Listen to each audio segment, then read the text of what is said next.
Hello all, I think yeah, it looks like there are 6 of us. Somebody knows what happened to the other people.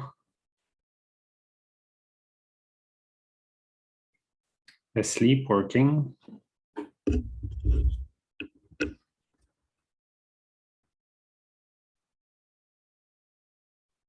Can you hear me all right?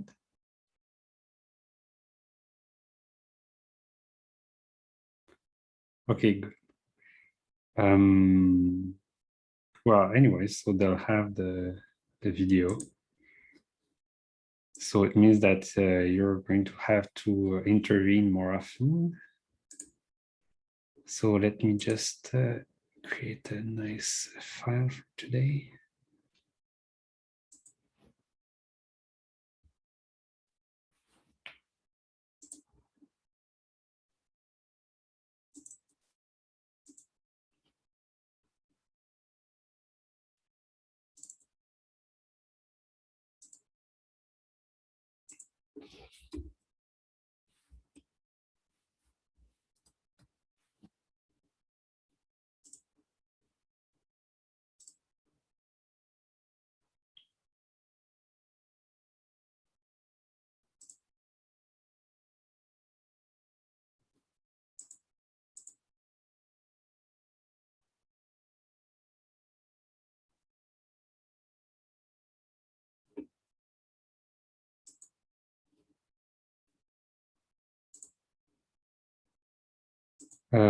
Assignment 3, let me see.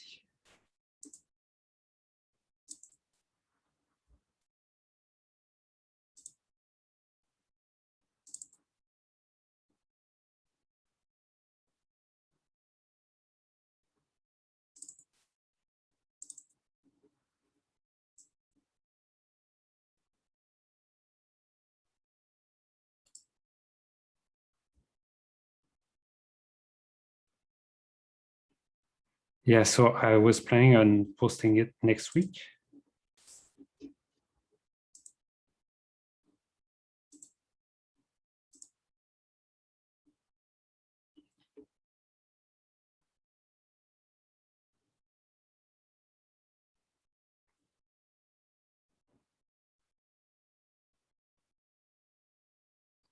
Yeah, maybe that's a bit late. All right. So,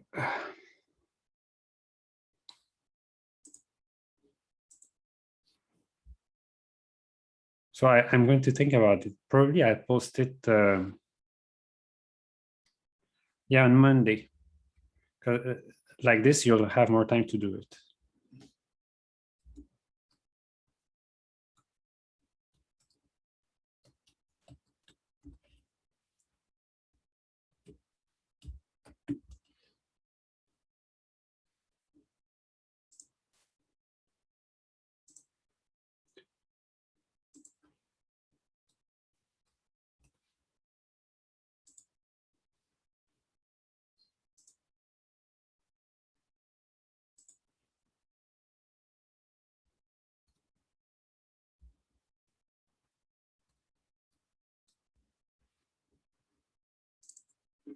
All right, so let's start today.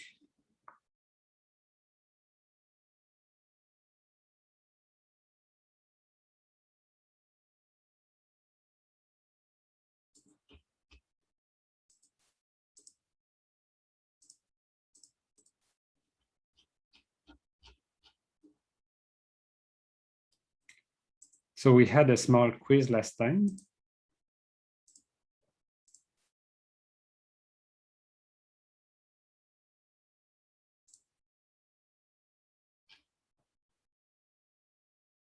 On total differentials. So I see that only 3 people have completed the quiz.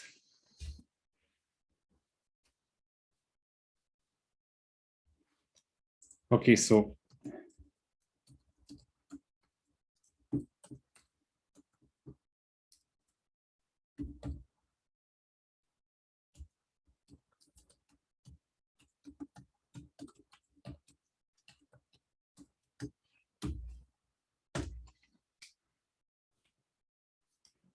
All right, so let me share with you the link again for the quiz. And yeah, few of you have had time to finish it.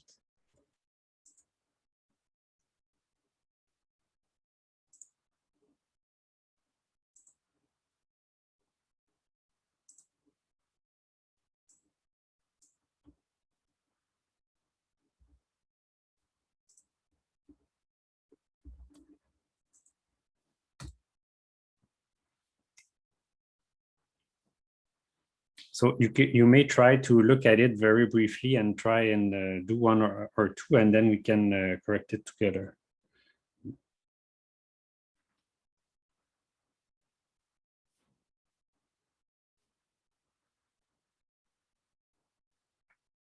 Oh, yeah, I was sorry, I was posting for only one student. Yeah.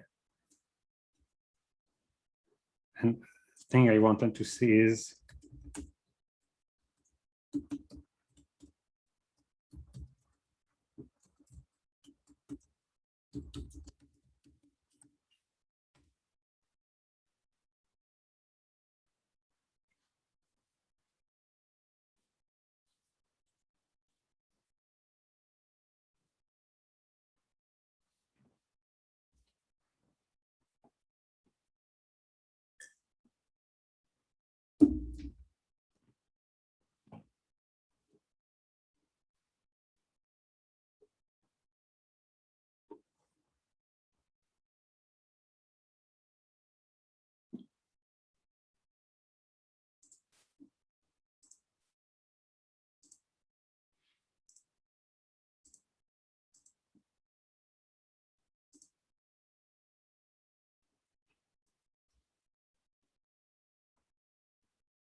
yeah, so for all of you, I would say just do 1 and 2 and answer at random for the, or rather, just do the 3 first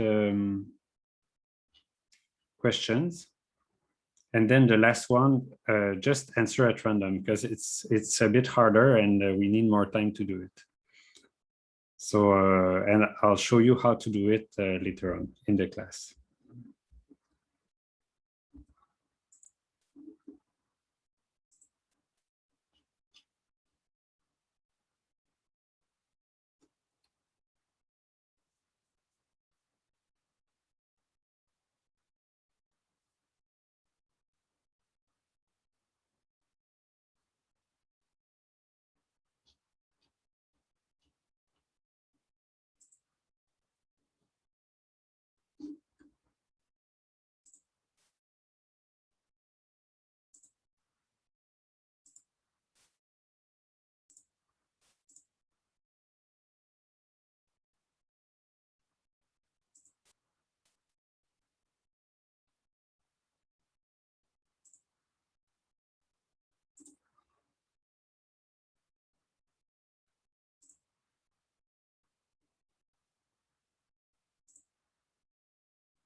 Okay, let me share my screen.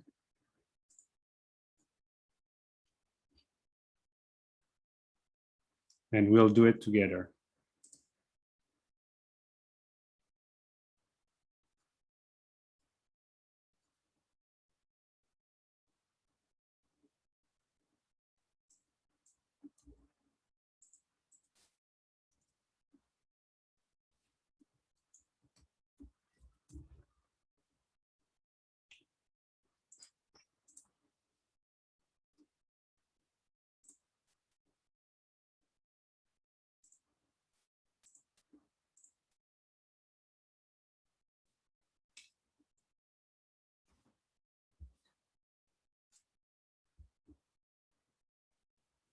By the way, so could somebody talk? Because I haven't heard anybody. So it would make me more. Oh, thank you. All right. So, so do you see my the equation there? Log of y plus z equals x plus y squared minus z.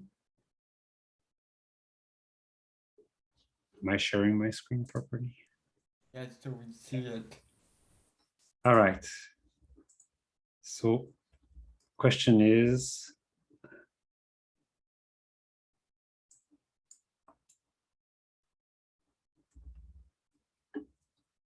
at the point xyz equals 1, 0, 1, find dy dx, assuming z is constant. So here is how we should do that. So I can tell you how many people got it right, how many didn't get it right. Yeah, so here, yeah, it's a bit scattered all over the place. Yeah, so total differential may be tricky at first. All right, so what do we do for the total? So step one. So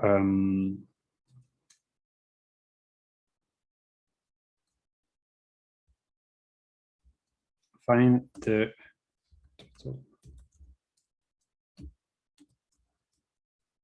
The total, yeah, total differential with respect to dx and dy on both sides.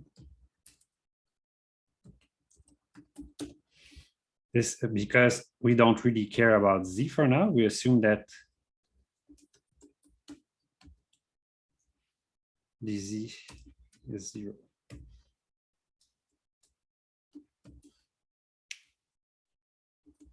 So let's do it.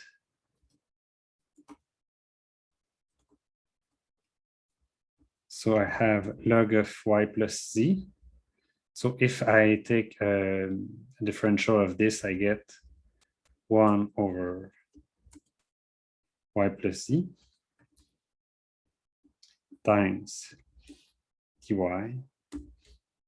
Oh yeah, and then I assume that dz equals. What I could essentially take is on all of them, and then it's going to be easier. Dx, dy, and dz. And later on, I can just substitute dx, dy, or dz with 0, and that's easier. So that gives me dy plus dz equals to, here I take, so the derivative of this with respect to x and y is 2x plus y times what's inside it. So it's dx plus dy.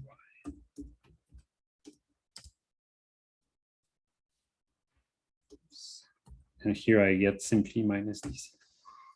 So is this step, are there any issues with this step?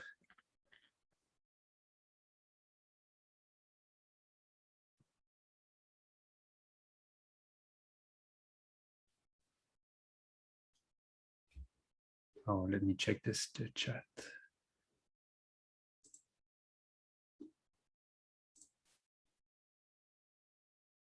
It makes sense once it's demonstrated. So then, clear as mud. Okay, so it's good that we go over this again. All right, so it's exactly like if you were about to take a derivative, but instead of taking the derivative with respect to y, so imagine that you had, that you had something like f of x equals log of x. Then you would just take f prime of x equals 1 over x, and then dx over dx. Yeah, so that's, and then of course that just gives you 1 over x. Then you just don't divide by whatever the variation is, because you don't know which it is yet, but this is still the same, it's still valid. The rules are the same. And then step 2. Well, what we could do right now is just, so I always give you the same point. So then, yes, Patrick?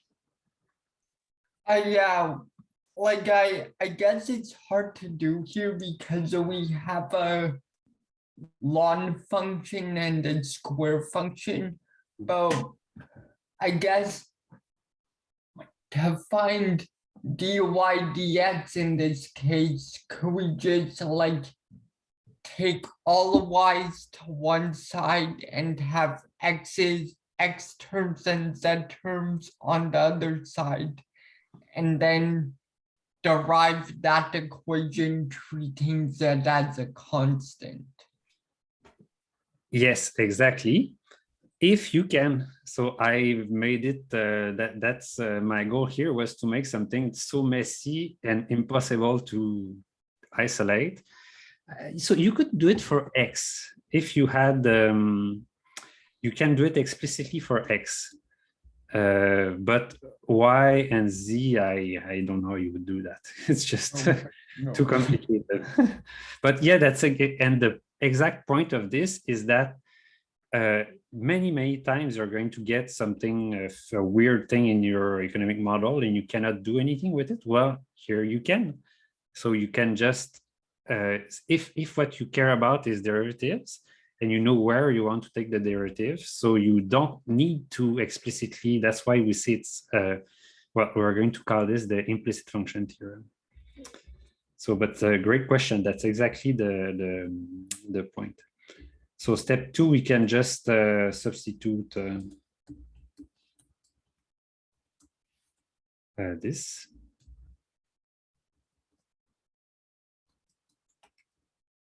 XYZ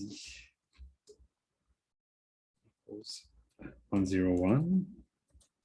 Because these derivatives, this derivative here, it's going to have some value at some point, but some other value at some other point. It's we may have a complicated function, and all we're looking at is some small neighborhood around a certain point. So, or here a certain point exactly, and if I take other values, then the derivative is going to, of course, be different.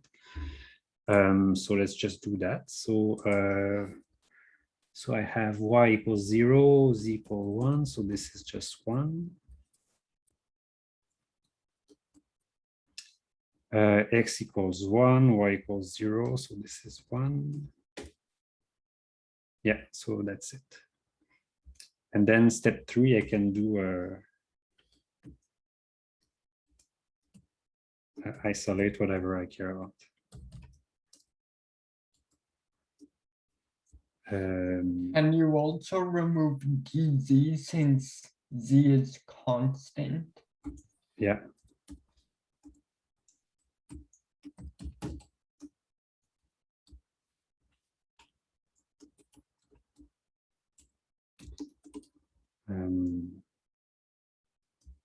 So assuming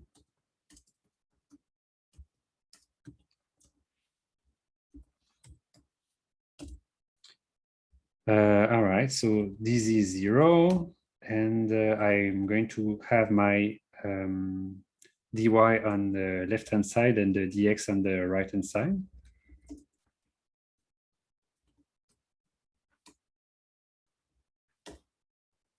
This is 0. Yeah, so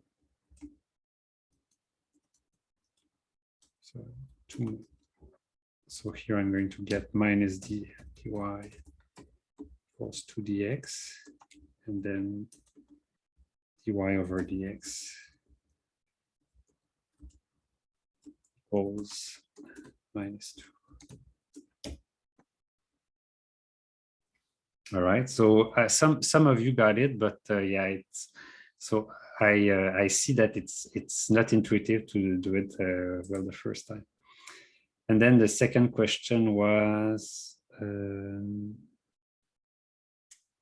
compute dz over dx. So once we have done this step is the hardest actually. Just take the differential and then take the total derivative. It's just very easy. So yeah, what was the question? Dy over dz over dy.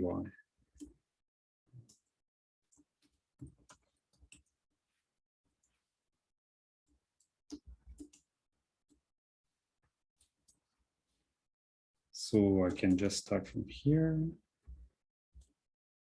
So here dx is 0.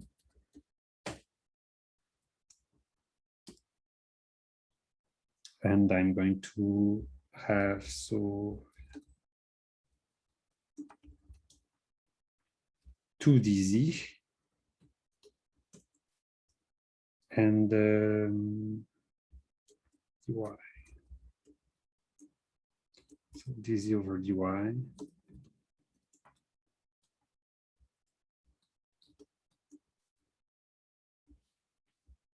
equals to 1/2. Let me just check that this was the answer. Oh, no. My answer was 1.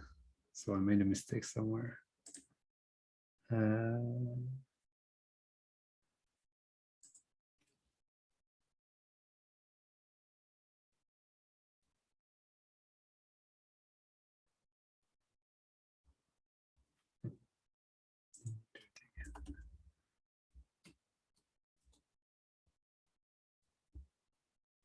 Dx is 0. Here I get minus 2 dz.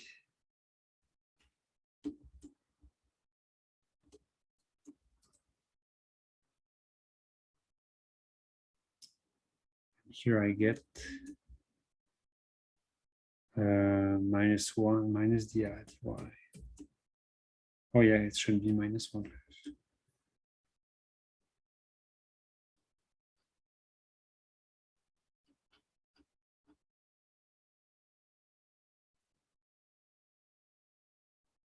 Oh no, it's not dy, it's dx. Sorry. Yeah, that's why. That's why I don't get the same correct thing. Okay. So dz over dx. So dy is 0. Dy is 0.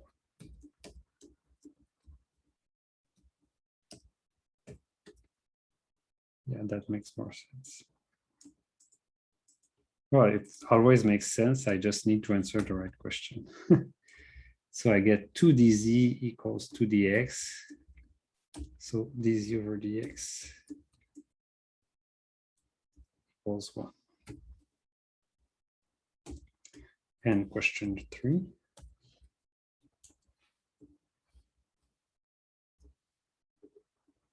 Was dy over dz.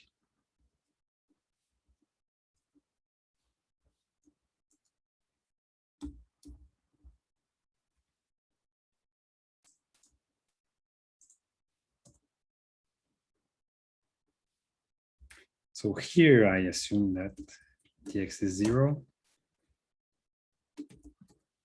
Then I can have my dy on the left-hand side and the dz on the right side.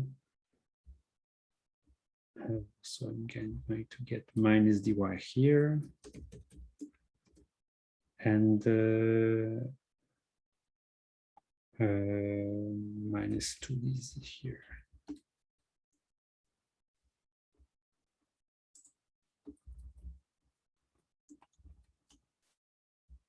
So I get that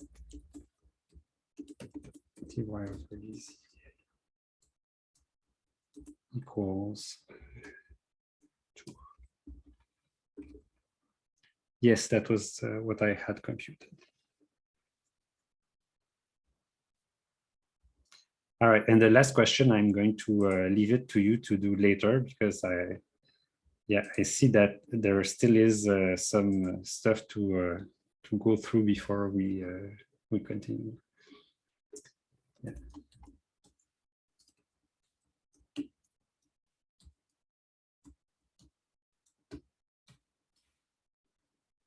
So questions about this, comments? So it's the trick really is to use the same rules as if you would be taking a derivative, but you just don't divide by anything. It's just, if, for instance, if I had this, log of y plus z, and then, so I would take the derivative with respect to x, for instance, I would take dy dx, but here I just leave my dy and dz on the numerator, and I don't take any derivative until I know what I want to do. Then here I ask you if I could also have asked you just not substitute anything and keep x, y, and z, but here I gave you some values. So then you get this, and then so here we assume y is 0, and here we assume tx is 0. Okay.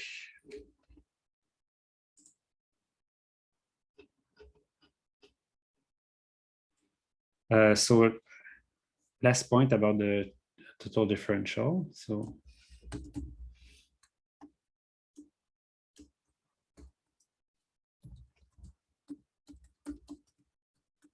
well, it's linked to the last question of the quiz. It's just I wanted to see if you could guess how to do it. But yeah, so since it's this was a bit tricky for many of you, I understand since it's the first time you are doing derivatives that yeah, it's not you're still not as proficient as you're going to be in the future. So what we can do with the total differential too is finding complex dependencies with any sort of functions that we may have using the chain rule. So here's how you do it. So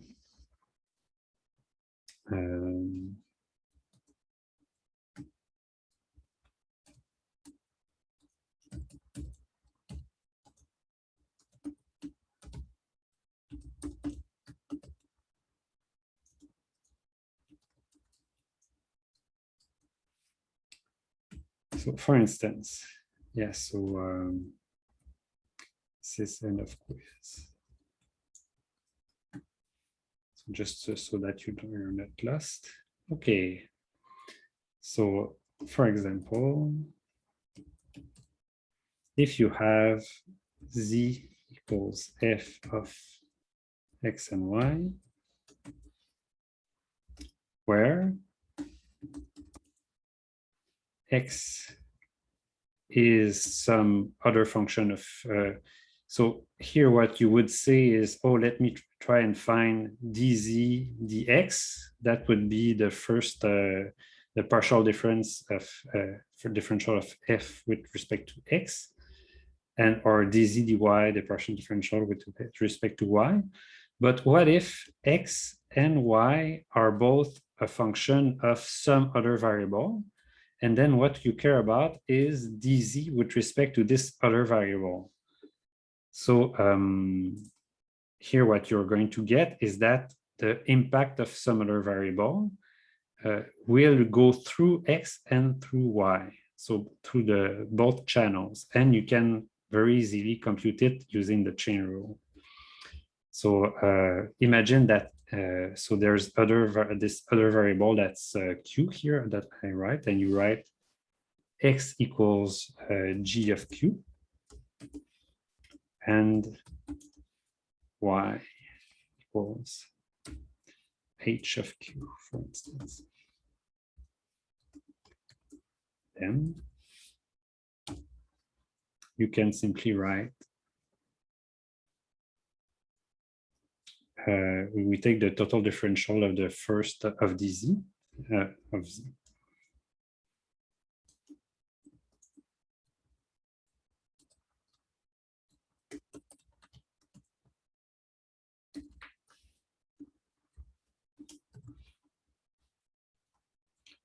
dz equals, then we take the partial differential with respect to x. So let me just write it f sub x, then dx, plus partial differential with respect to y, f sub y dx, dy, sorry. And then what I would have done is ask you, for instance, compute dz dx. So then you would just divide by dx everywhere, or dz dy. But here I have some other value q.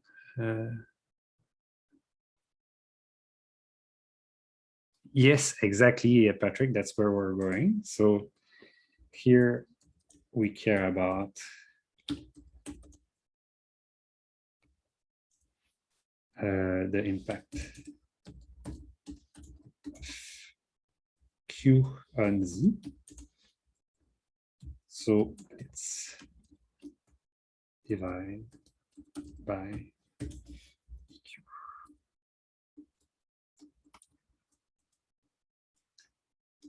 dz dq, dx dq, dy dq. And this is, of course, a simple expression of the chain rule. So here I can, to get dx dq, I have it here. And to get dy dq, I have it here. So I would get dz dq, and then dx dq, it's g prime of, just write g prime of q, and this would be h prime of q. So again, this is Newton's notation. It's the same as writing dh dq. It's just usually we use this when we have a function of a single parameter. So it's a easy way of saying I take the derivative with respect to the single parameter I have. And with this in mind, then you can go back to the exercise and do the last question.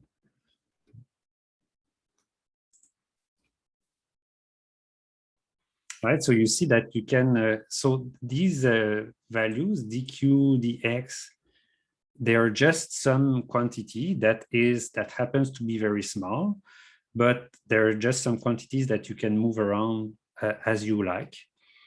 And then once you decide that, so it's a differential, well, in that case, a derivative, then you can just use the same rules as we know for derivatives, and it works fine.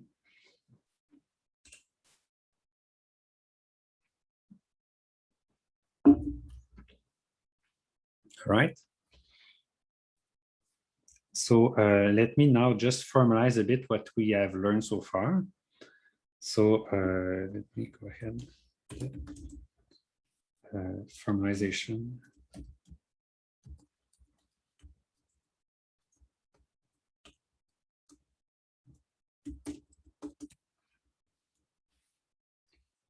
The implicit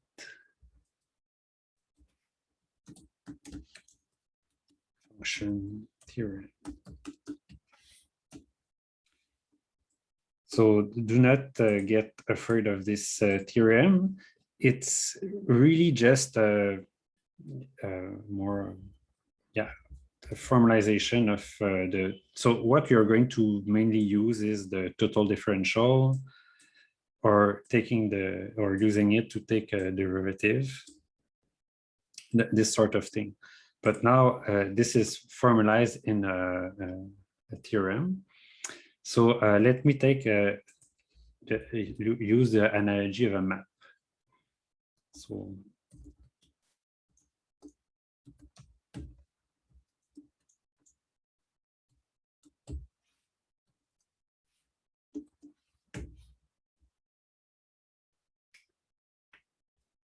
the question is, if I go, topological map,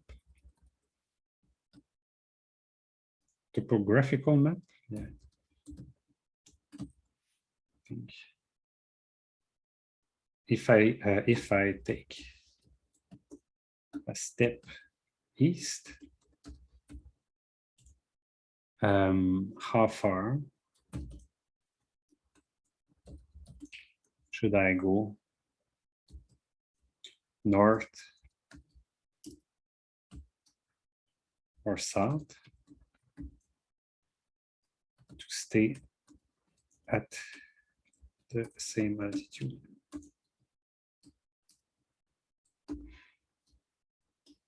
So here I have made a small drawing, so it's clear.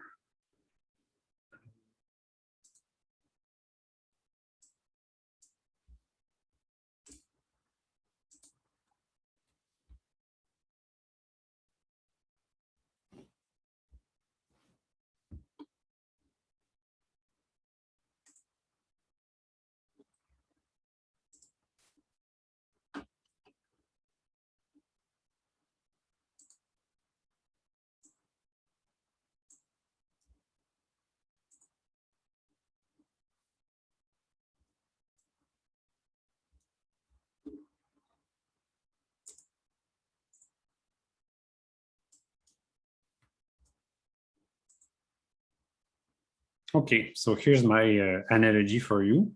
So if you have some function, g, for instance, that's a function of both x and y.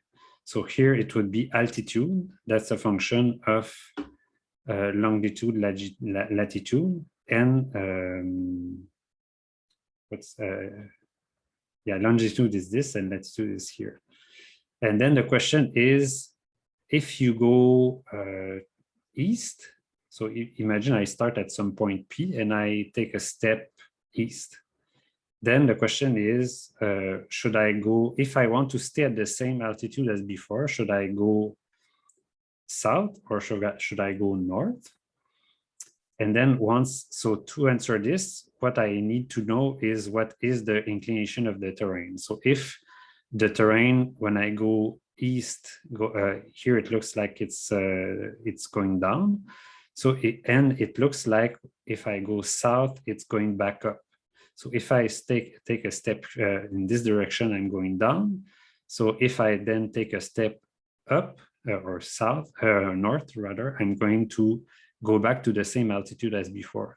And then the ratio of, it looks like if I take a whole step there, and then I should take something like half a step up, that it exactly means that what is in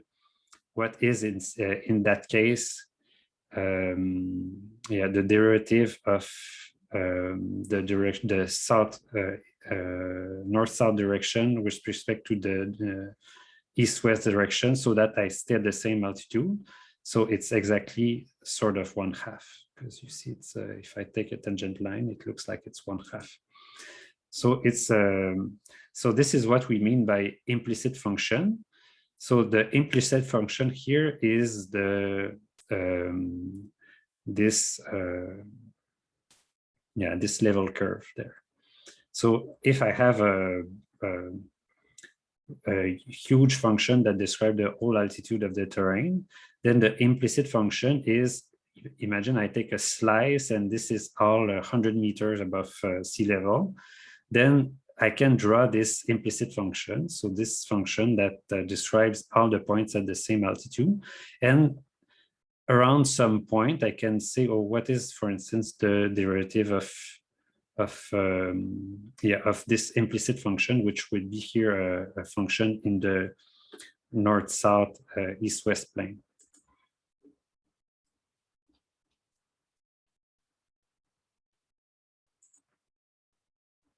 Yeah, so more for me. Assume Z is equal to G of X and Y, where Z is altitude.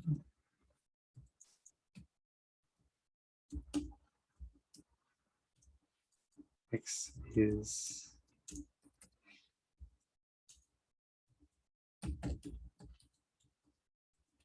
and Y is latitude.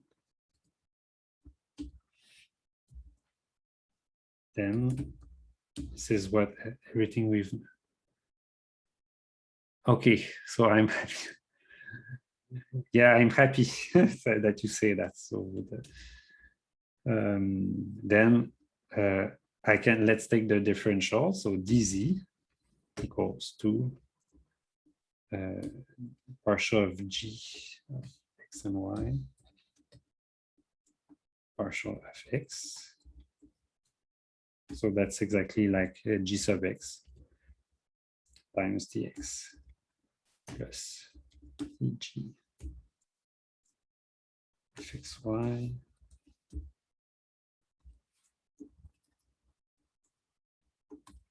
dy times dy.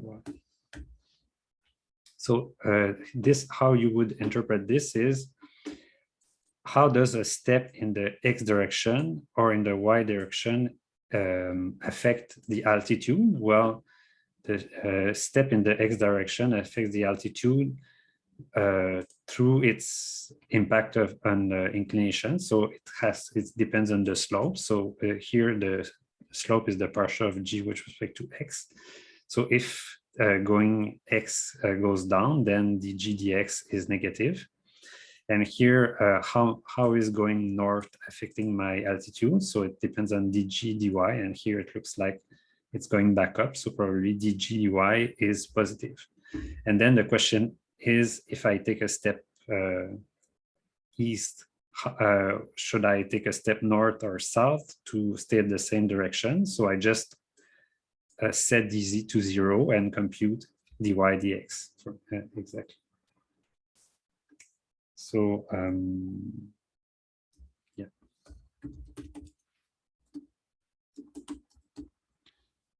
Dg dx is the slope going east,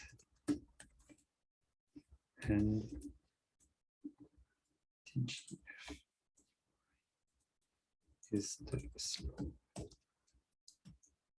going north. And of course, it's at some point. Here I said the point P. So at this point there, because obviously if you're not there, if this is France and you're in Belgium, so maybe the inclination is different. I don't know. So it all depends on where you are. Then set, and if dz equals 0, we want the altitude stay the same.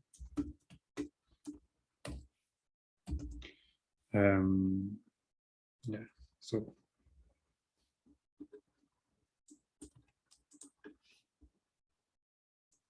we get 0 equals this, and I can compute simply y dz.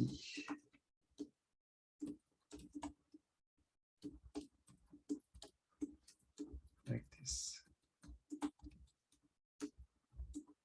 Dy dx, sorry.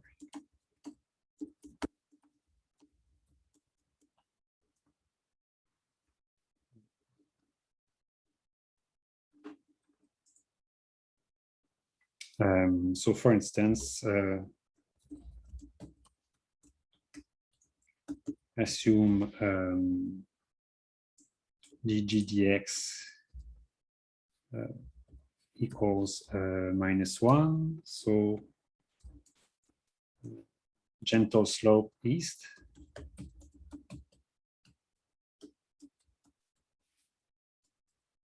And let's just say gy equals 2. Steep hill going north.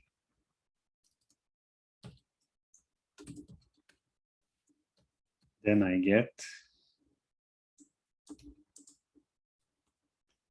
equals -1/2. So it gives me 1/2. So I didn't take these number at random. So because they look a bit like, so you have a gentle slope east and a steep slope north. So then it tells you that each step you take east, you take half a step north and you stay at the same altitude. So that's all there is to it. So each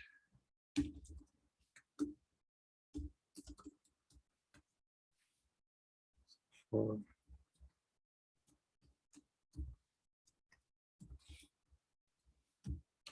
take half step north. Stay at the same.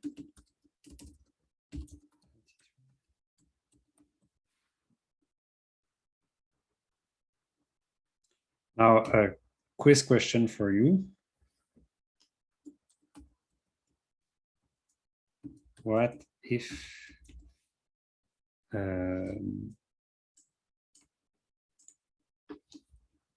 dgy equals 0 at point P?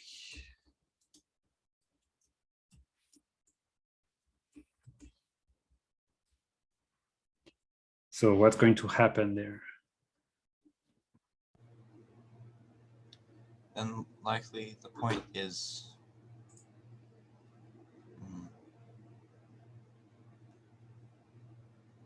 then we'll divide by 0 and we'll get a number. Yes, and what does that mean in terms of geography?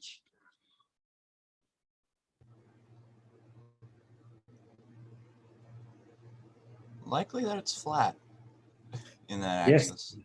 Yes, exactly. It means that maybe P is not there, but here. And in that case, what I'm asking you is, if I go east, should I go north or go south to compensate and stay at the same altitude? Well, I have no answer for you, because if I go north, it doesn't change my altitude. If I go south, it doesn't change my altitude. So I cannot, even if I went, quote unquote, an infinite number of steps north or south, it would stay the same. So that's what it means. It means that dg dy for this to work has to not be 0. And yeah, mathematically, it's very easy to see that it means the north, south slope is flat, so it is impossible to compute dy dx. It's this. So that's the last small part that we need for the whole theorem. So that's now you've seen the whole theorem. So I'm just going to formalize it a bit. So Yeah.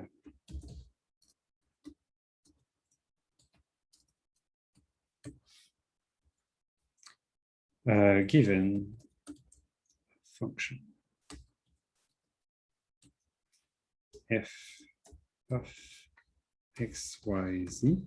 Now I'm all expressing the theorem in terms of 3 variables, but you can have as many variables as you like. In the book, they have, I think in the book, they have a,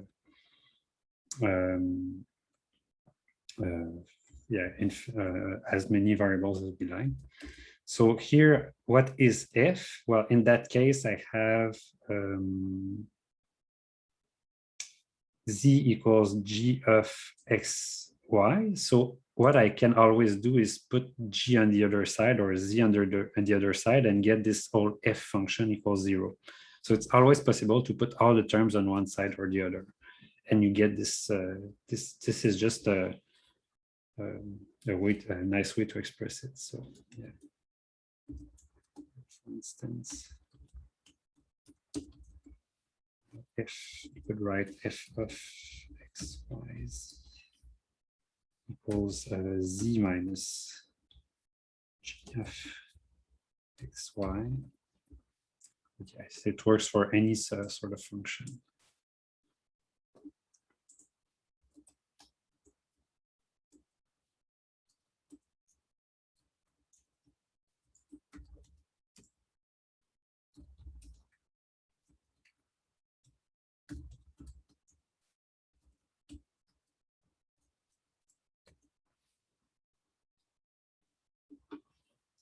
So if there is a point, such point P,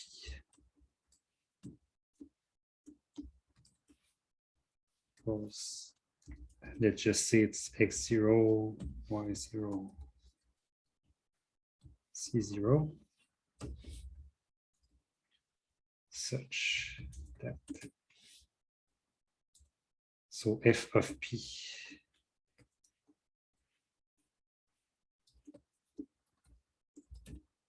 equals 0 equals f of this, of course. Here I'm abusing the notation. It's just all so it's like a vector here. So f of x0 equals 0. So if that point satisfies this equation, so this is just to say that if I have the right altitude at the right east-west coordinate and north-south coordinate, so if P is a point on this map, and if the partial of x of f with respect to x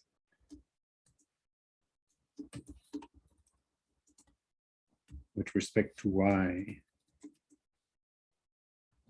sorry, okay, I'm just going to put P everywhere because that's all at the point P and Z.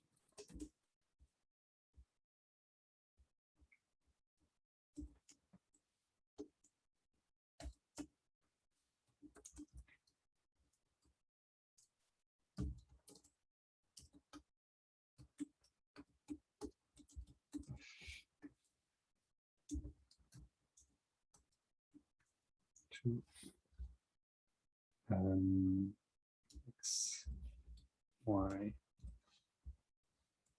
and Z at P.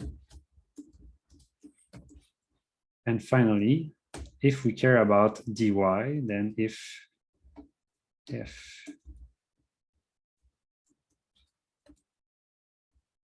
y of P is not equal to 0, as we've just seen,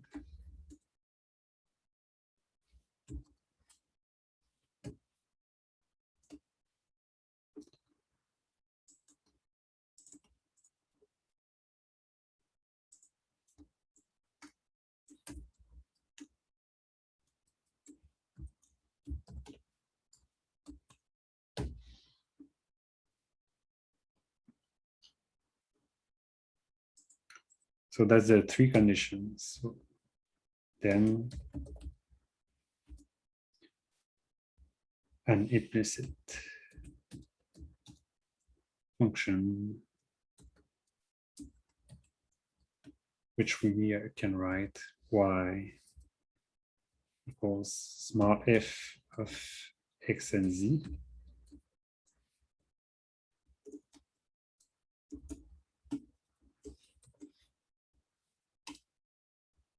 in the neighborhood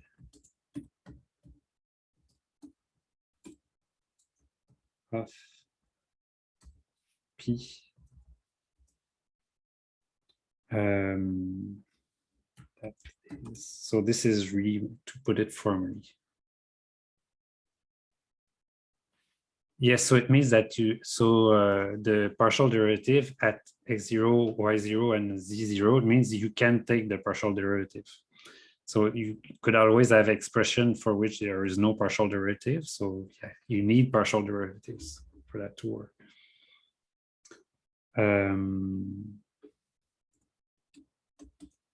Bounded and has partial.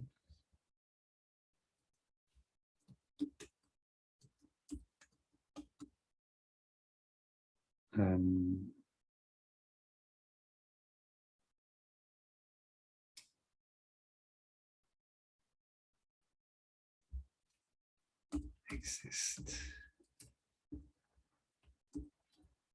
So this just what did I write there? I wrote if at P is a solution of this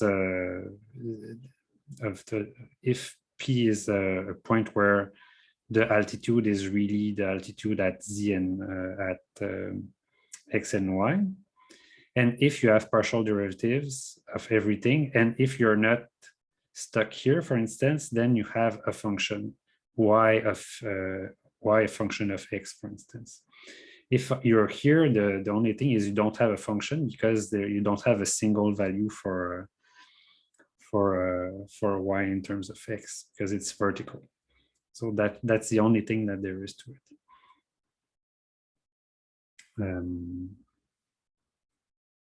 Yeah, so that's so if you for a more formal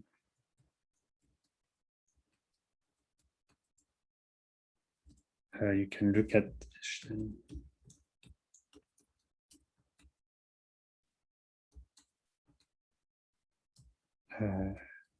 page 195.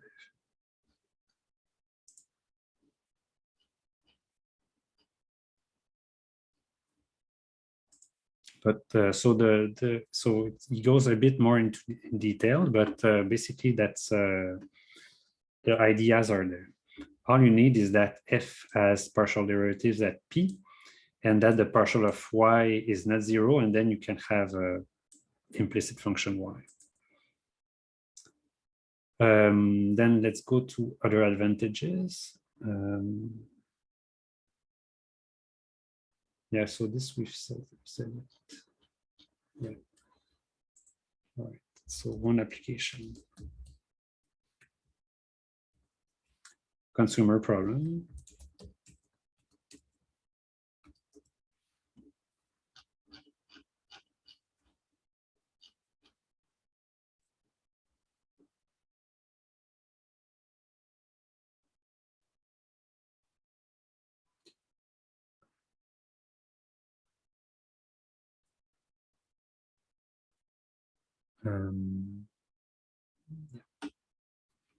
So what is the consumer problem? So you may remember it. So I'm just going to post a small graph of it.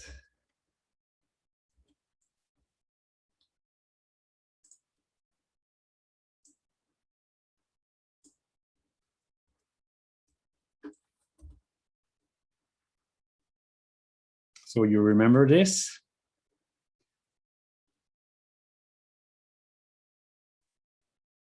So we have a utility function. Oops.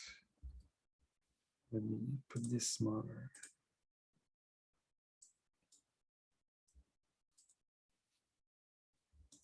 Utility function.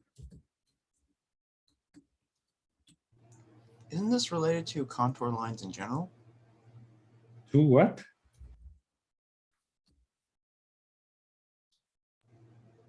isn't this related to contour lines in general? Yes, it's contour lines. That's exactly it. Well, a contour line is an application or an expression of this theorem.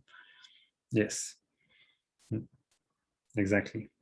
So again, a contour line would be taking slices of function g, some function, g, at different values of z, and what you get is an implicit function from here, y to x or x to y. So, and this would be it. For instance, you would have one contour line here, and this is a implicit function, but it's not an implicit function everywhere, because here, for instance, you would have two values of for a single value of x, you would have one value of y here, one value of y here.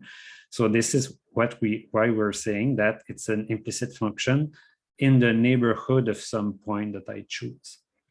So in the neighborhood of p, for instance, you get this function that passes through there. But so it works in higher dimension as well. Yeah. So x2. So you remember this, I hope. And we get budget constraint.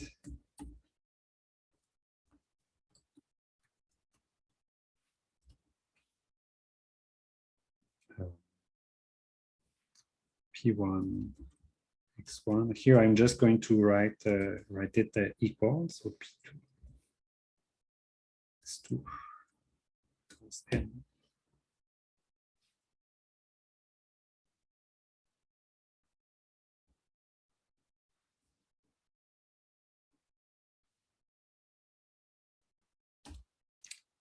So here, what is an indifference curve?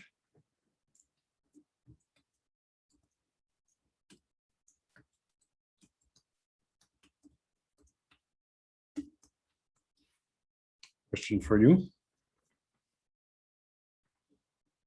So if you complain there's too much math and not enough economics, well, here we have economics. An indifference curve is the curve where the consumer chooses whatever bundle of consumption of the consumer chooses is indifferent to the amount of what it is pricing.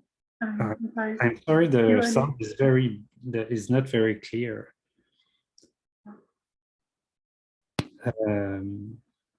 Is it better? Oh yeah, much better. Sorry, my headphones. I think there's something wrong. But yeah, I mean, indifference curve is the curve of two goods, like of a bundle, like of the budget, where he's indifferent to the consumption of one good as to the other. The point where they consume, the budget is consumed, like the total budget is consumed. Sorry, try. Yes, so it's exactly right. So an indifference curve is any combination of or bundle of x1, x2, which gives the same amount of utility. Yeah. So an equation would be simply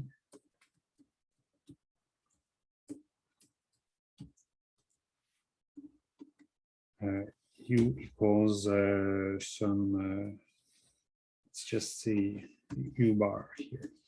So U bar is just some level of utility. And here is all the combination of composition of good 1 and good 2, which gives me this utility. So here it looks like I'm lazy. I'm not doing any work. I haven't isolated x2 in terms of x1, which would be an implicit way of an explicit way of showing it. Here, this is just an implicit description of it, but that's good enough. That's all we care about. And then how do I find a slope of an indifference curve?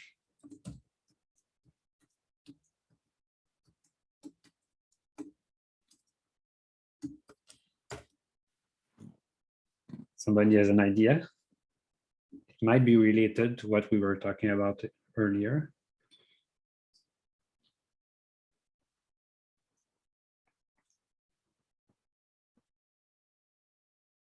It's MC. It's wait, I'm so sorry.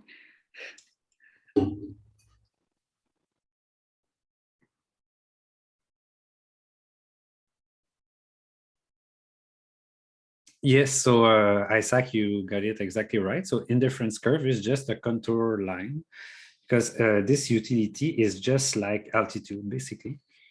And it's just a contour line. So what if I want to take to have the slope of an indifference curve? How would I compute it?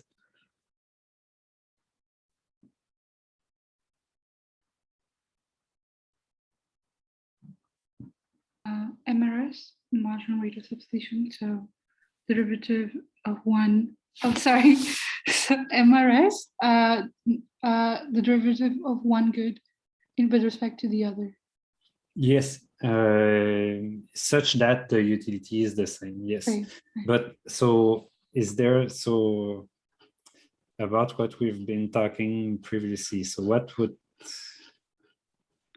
there's just one word you have, or two words you have to say. Oh, sorry, I missed the last class.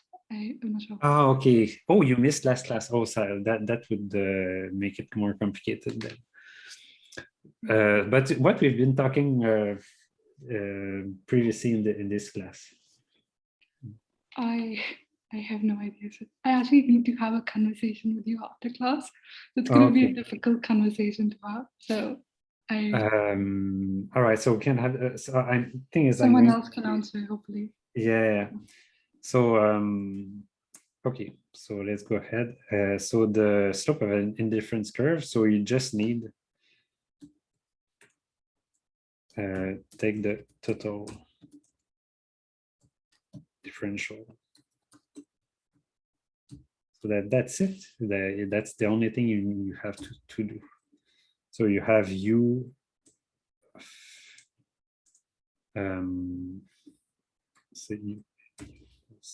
So this is your function. Your utility is a function of x1 and x2. So you take du, the change in utility would be equal to the u1 dx1 plus u2.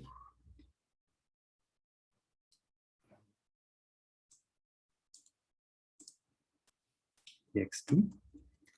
This is partial derivative with respect to the second argument, which times x2. So what does that give you? It gives you the change in utility when I change the consumption of good one or the consumption of good two is, so consumption of good one is this change in consumption multiplied by the marginal utility of consumption of good one. And here it's the same for consumption of good two. Yeah, and then set du equals 0, because what we want is to stay on the same indifference curve. Then what we get is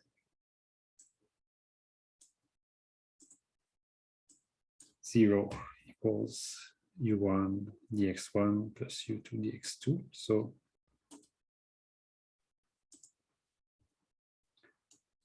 here I can have this.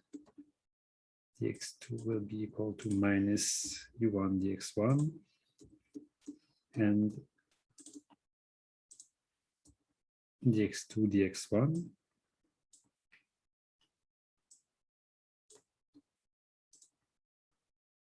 equal to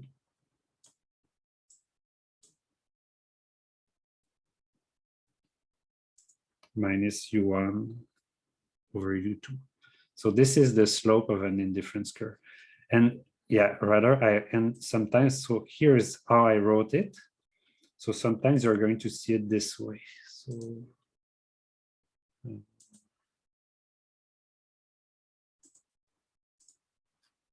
such that du equals 0.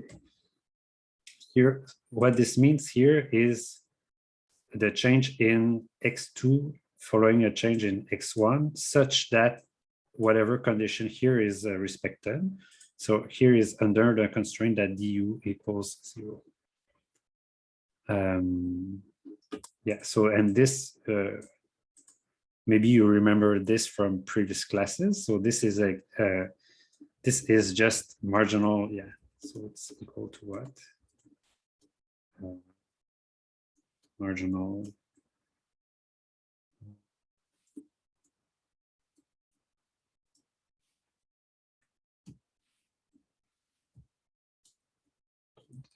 One, and this is the marginal utility of code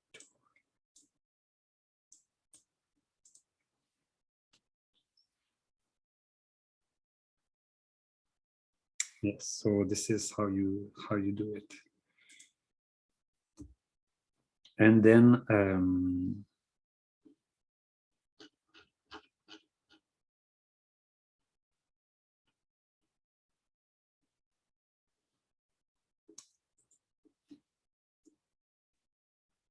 what we know is the optimal consumption is when the utility, yeah, the indifference curve is tangent to the budget constraint.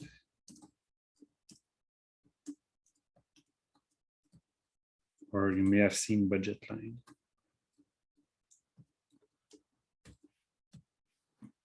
So here it is. So when the indifference curve is tangent to the budget line. But what is the budget line? Well, the budget is some other sort of function, and I can do exactly the same. Here, this is the derivative of the dx2, dx1, such that the ut doesn't change. But I can take exactly the same approach to finding the derivative of the budget line. So dx2, dx1, here it is such that the income I spend is 0. So this is, so let me just do it very quickly. So budget line is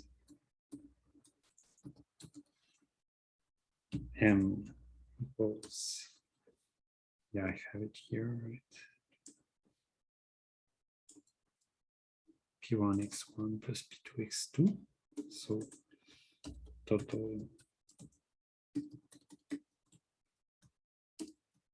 Here I could just isolate x2 and I would be done, but let's just do it with total differential just for fun. So dm equals to P1 dx1 plus P2 dx2. So I differentiate everything with respect to M, x1 and x2. And then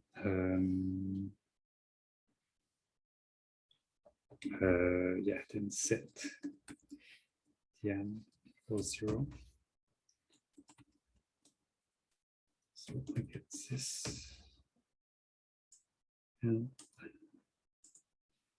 the same way I'm going to get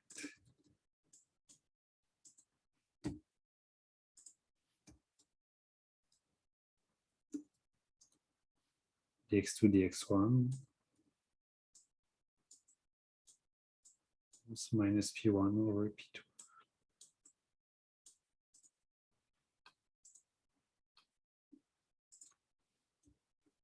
Which is the slope of the budget line.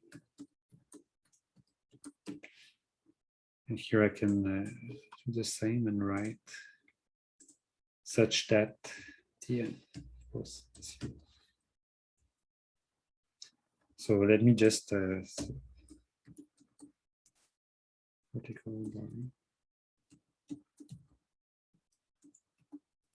means yeah, I would say under the constraint.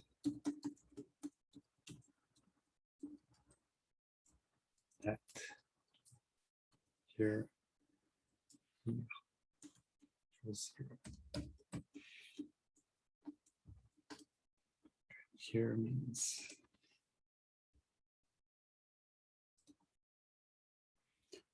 that dm equals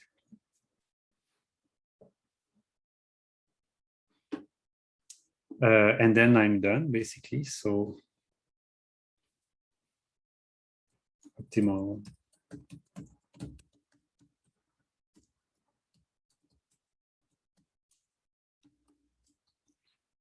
consumption choice is when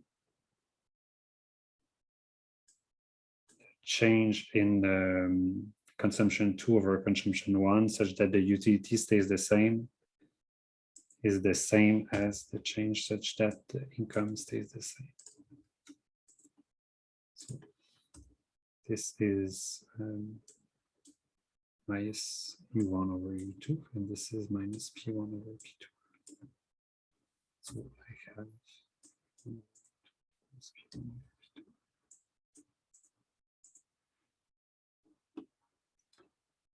all right, so here I showed everything, so maybe I went a bit fast. So tell me if there are things that are uncertain about this.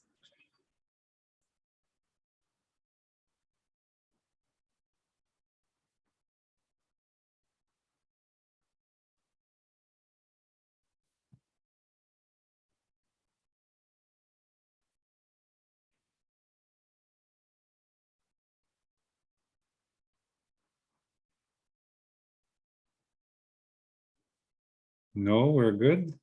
So let me just say again what we did. So I just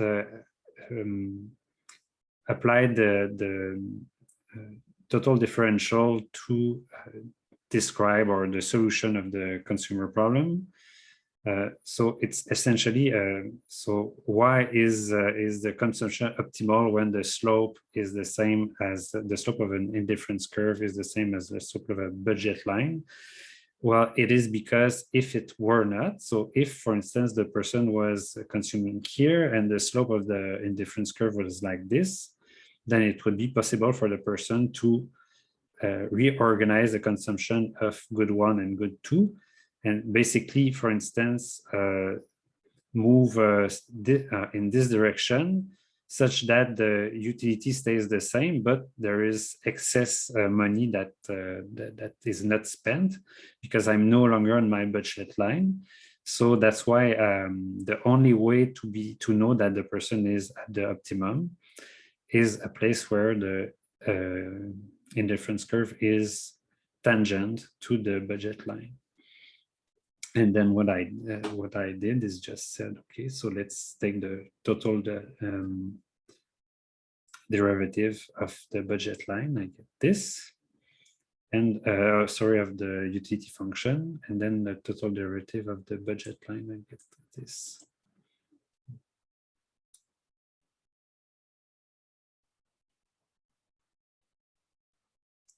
So no.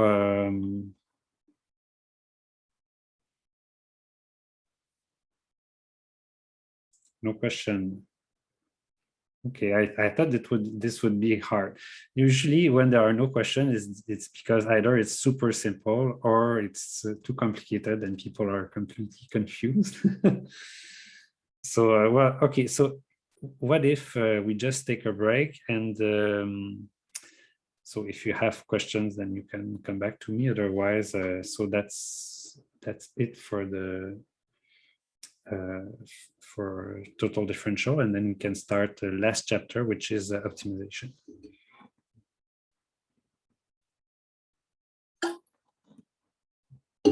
All right, so back in 12 minutes.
Okay, let's start again.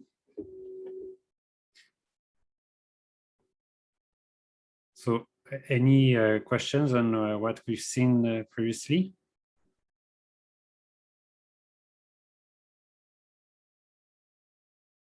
No, all right. So last big chapter we're going to see is optimization. So the two main parts are going to be, well, single variable optimization, that's it. Maybe I'm going to say something about, so we have two classes for this until the end. So, and yeah, maybe I want to let you some time to ask questions and yeah, this kind of things. So, so yeah, we'll see how far we go. Plus, I'd like to see the Taylor's theorem. That's the Taylor expansion. It's a nice application of derivatives. So yeah, that's a fun part of it. Okay, so why optimization? Well, why not?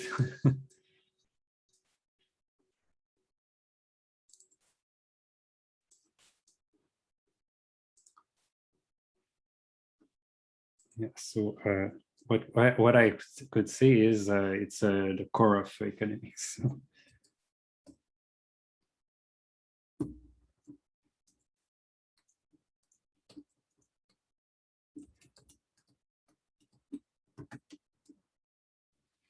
Why? Because our models are populated by optimizing agents.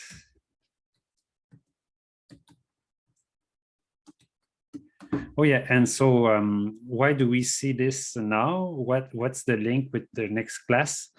So for those who take the next math class, you're going to see a lot of optimization with single variable, with two variables, yeah, many different aspects of optimization. But we see this because some of you are just taking the first math class and not the second. And optimization is still very useful for all of you. So that's why we start with single variable optimization now, and you're going to move on as you move on your life with mathematics with the rest later on. So sorry if you are going to see what you see today, both now and in the next class, but maybe you're going to see it more in detail next time. Yeah, so example of optimizing agents. Somebody has examples for me?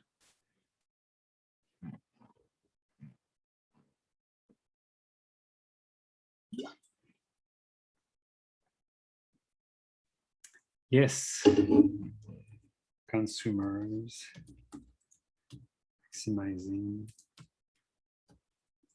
utility. What else? So Isaac is not the only one. Yeah, profit. So firms maximizing profits. So that's what they could also do is minimizing.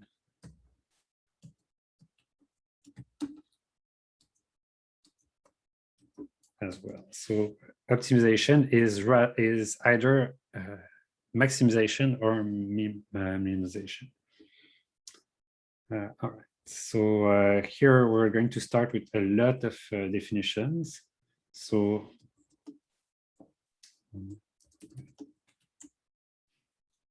an optimization problem.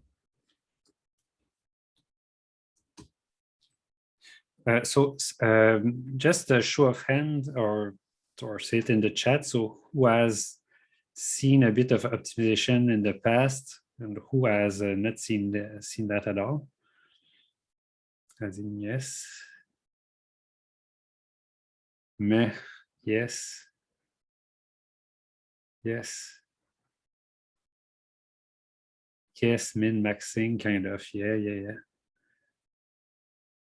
Okay, so not bad. So probably this was more esoteric for you than what we're going to see next. So yeah, so good. So it means that you can not be too stressed about the rest of the class, hopefully. As an what we call an objective function.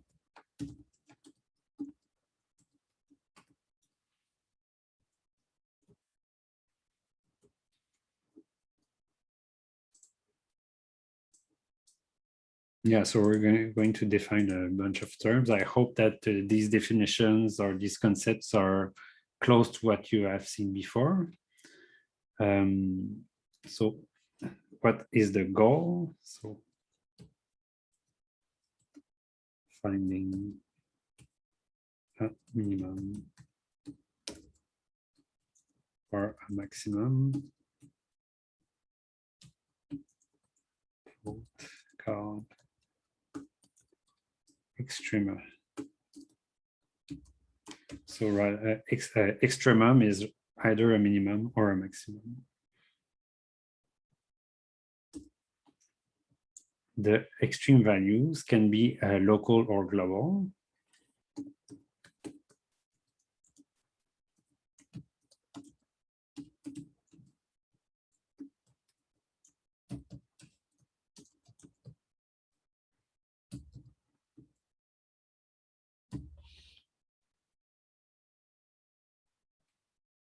Or yeah, local you can see is relative,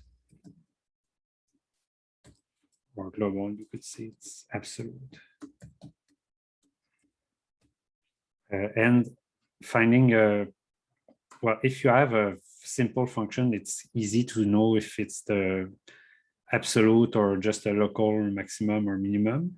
But if you are optimizing some complex functions with many different variables numerically, then it might not be very easy. So there might be methods to finding one maximum or one minimum, because you're sort of iteratively going always down until you reach the bottom, or up until you reach the top. But sometimes your function may not be well defined, and you never know for sure if what you found is a global minimum or just a local minimum, for instance. So this is good to keep in mind. But yeah, for now, it's we're going to stick with easy functions. So let me give you some examples from the book.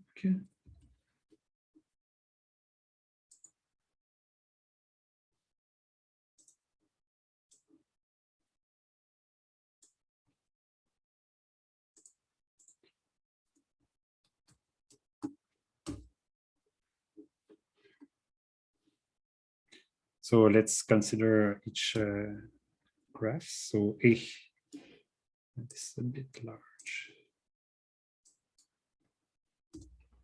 All right, so graph A.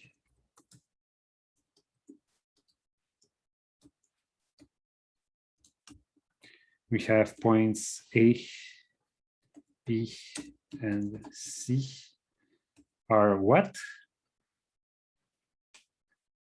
Are they maximum, minimum, local, global?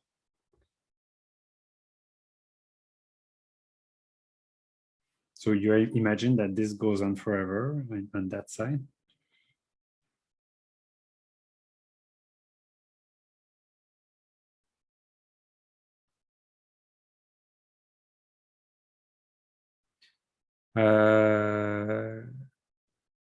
Yeah, so they are both. They are all so minimum, minima, and maximum. Global.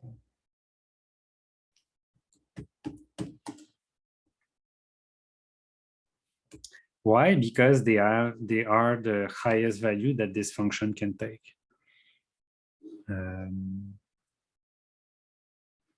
Yeah, so maybe, so let's go with C. So So graph C. Yeah, so starting with this one maybe may not have been the best choice. So graph C. So point E is what? Oops.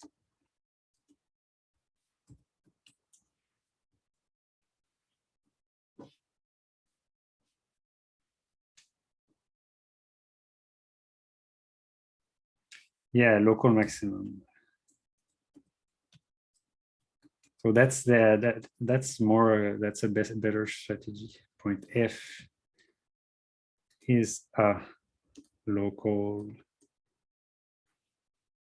minimum.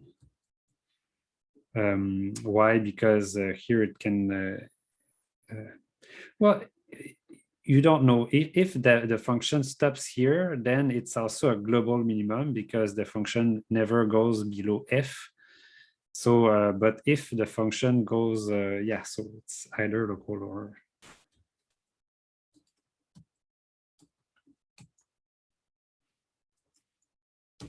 So to be sure, we would have to know what this function is. Is it defined just on that side? And in that case, it really looks like it's a global maximum.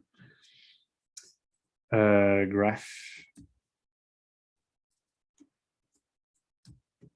B. So point B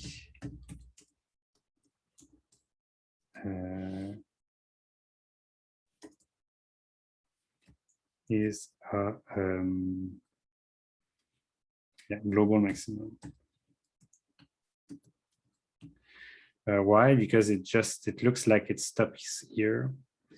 Yeah, so these graphs on the in the book are sort of misleading. And, you know for sure if it continues there, but yeah, if it stops there, then we can say it's a global max.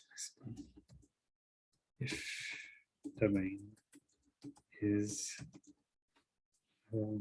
x greater than 0.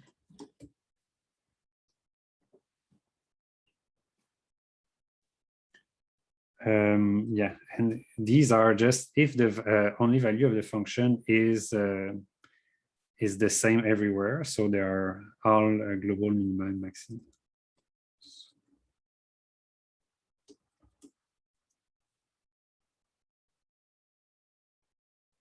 Oh yeah, sorry, minimum. Yeah.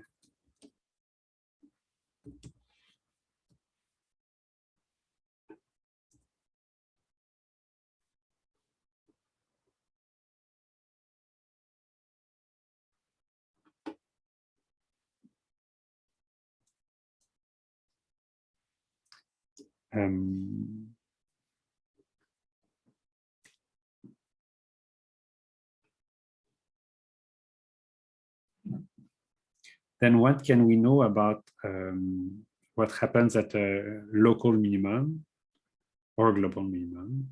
But let's just say relative minimum. So if relative minimum or extremum of the function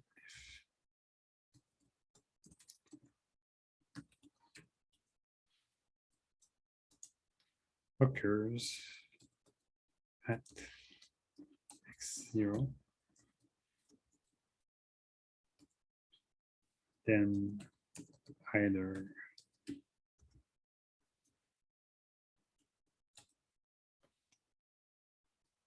the derivative does not exist,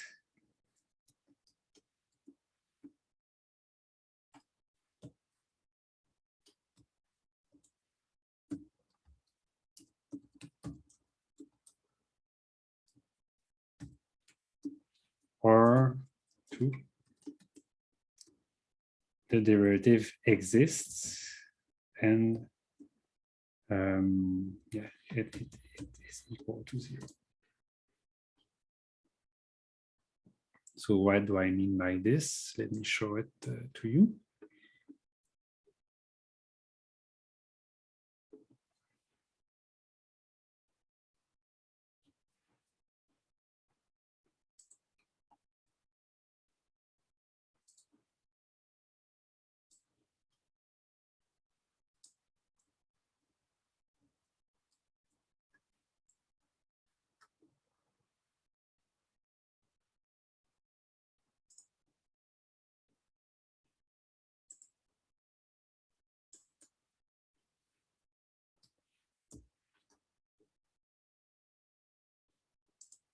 So graph A. So A, B, C, D are all A and D are maxima, and B and C are minima. At A here, the derivative does not exist.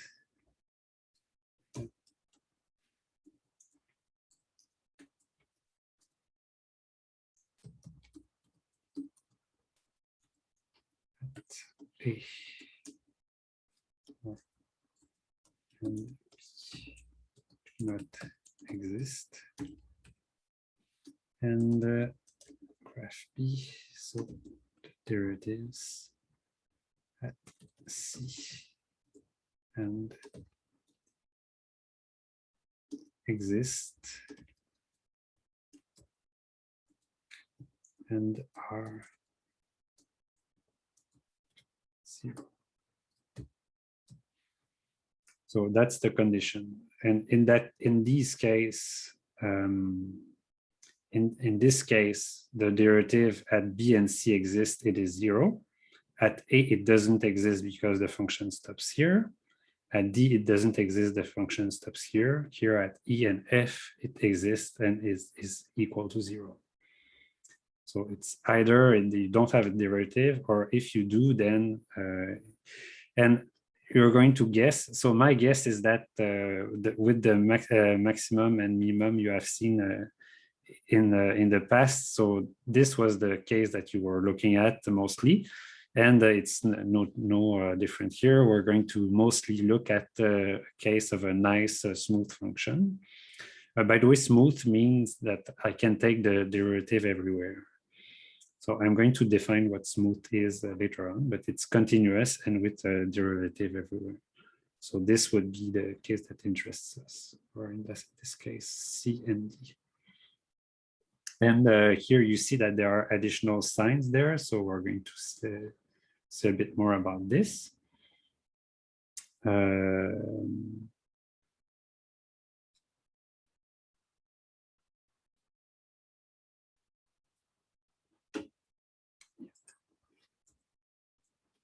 Otherwise, so if that's not the case, yeah. If f prime of x 0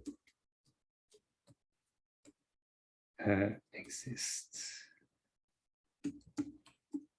and is non-zero, then that's kind of obvious. So if prime of x0 is positive, then it means that the function is increasing.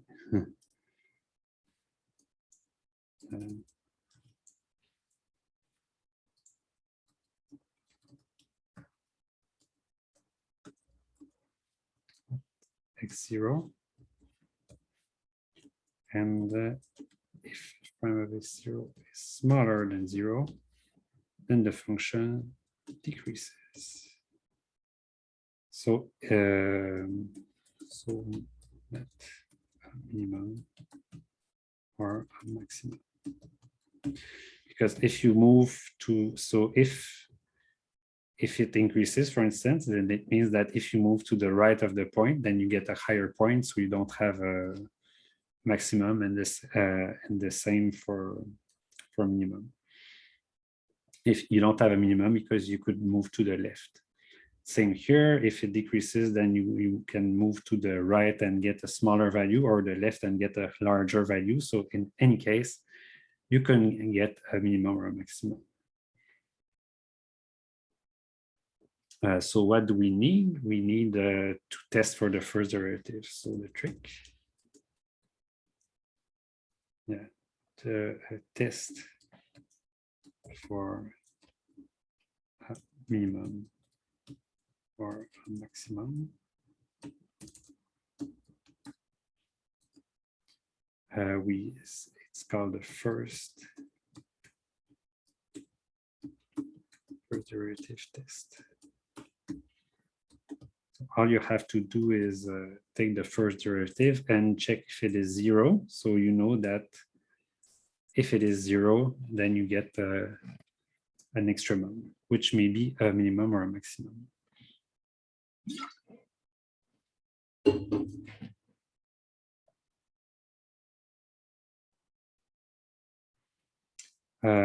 So yeah,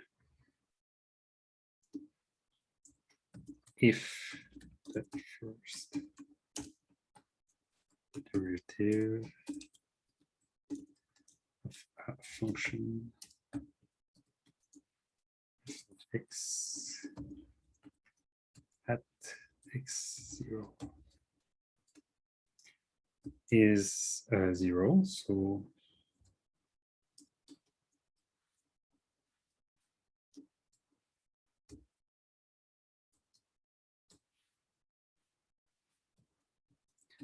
then the value of the function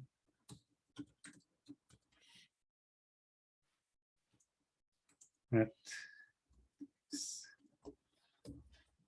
will be. So what can it be if the derivative is 0?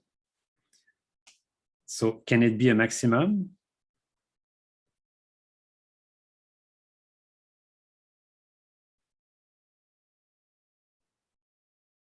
Yes, no, maybe.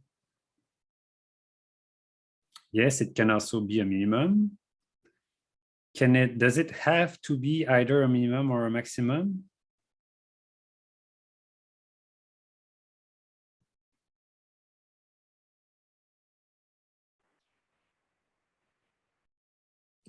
Depends if the function goes in the other, like it goes past the graph.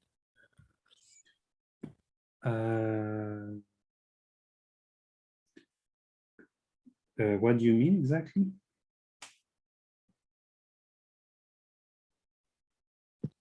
Like you see in the one that you showed us, yeah. So if the curve goes past this graph that we're seeing, then Oh, okay. No, but I mean, what I'm saying is if the derivative is 0 at that point, do you have this? Oh, did I say local? Yeah.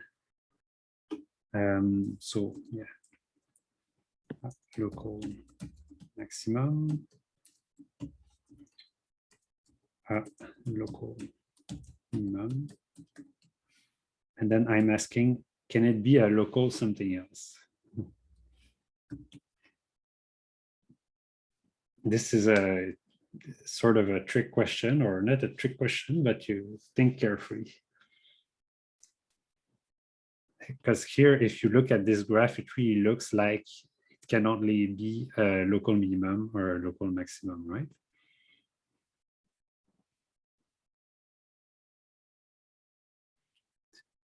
So Navlin Karud, so you said no. So you mean it can be something else, not a minimum or a maximum? Yeah. Extrema? Yeah, your mic is on. Oh, okay. Could it be an extrema? Like a. Yeah, so but an extremum would be either a minimum or a maximum. Not sure. So think about it. I'm going to come back to it. So yeah. Our local maximum if f prime of x changes from positive to negative, and the immediate first 0 to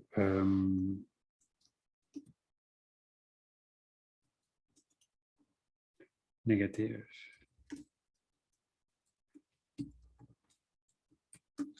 on the immediate right of x0. And this is the opposite from negative to positive.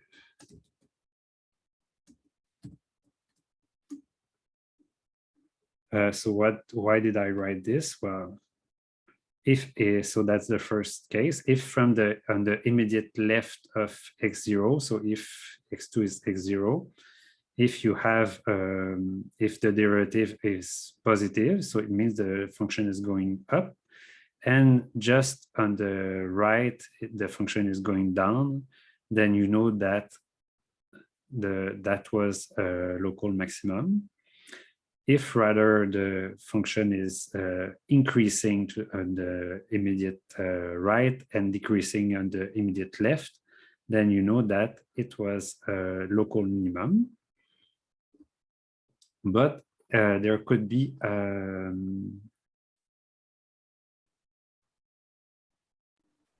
just a question. So Yeah. in this case, 0 would be the only critical number. So that's why there's no local minimum or maximum, right? If the derivative is 0. yes. Say that again. So what you're So in this case, like 0 is the only critical number. Because, so there would be no local minimum or maximum. Yeah, so I'm just saying if I'm interested in some point x0, I'm interested in some point x0, and I want to know is it a local maximum or a local minimum or something else? Then I look at its derivative. So I check whether f prime of x0 equals 0. So that's the derivative of f at x0. And then, so if, for instance, x0 is x1 here, so if it happens that the derivative at x1 is 0, so I know that something is going on there. And to know whether it's a minimum, so I check if the derivative was negative on the left and positive on the right, then it means that, probably that was a local minimum. If rather I look at x2, I check, the derivative is 0. And then what I can, so then it means that there's probably something going on there. So what I can do is check whether, on the left-hand side, then the function was increasing and then started to decrease. So if it's increasing, then 0, and then decreasing, then it looks like I have passed the summit of my mountain there. So it was a local maximum. Okay, I think I heard half of your question. That's why I responded completely differently. I thought you meant you were asking if 0 could be a local minimum or maximum if the derivative is equal to 0. So I thought, so 0 is the only critical number. So it is, there's no local minimum or maximum because the derivative of the function is 0. Yes. That's what I thought. Sorry, but it's okay. I understand. I think we understand each other. I'm not sure exactly what, but that's what I'm saying. Okay. But then what I'm saying is maybe it's something totally different too. So what it could also be is, imagine that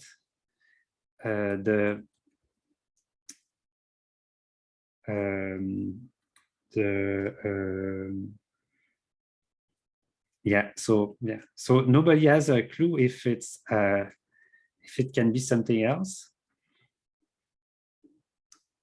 So it can be either a local maximum or a local minimum. No? All right. So if you have, it can be something like a function like tan of x, where it goes horizontal at the origin, and on both extremes it goes vertical. Yeah, exactly. So okay, but you wouldn't have a yeah. So here's the function I had in mind. y equals x cubed. So what is the derivative of y equals x cubed at x 0? So yeah. Or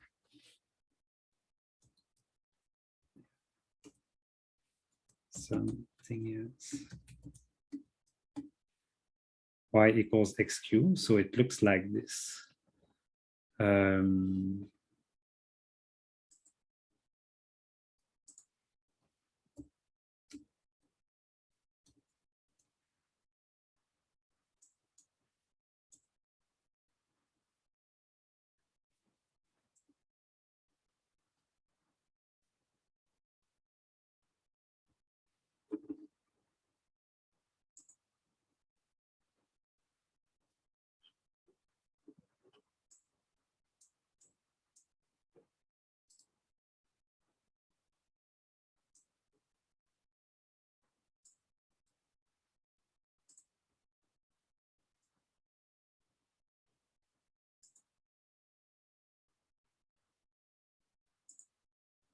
So could it be an inflection point?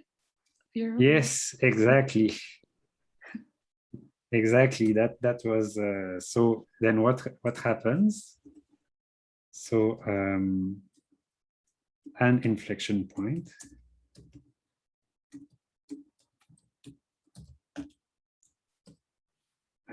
If x prime of x is negative on the immediate left of x0 and negative on the immediate right of x0, or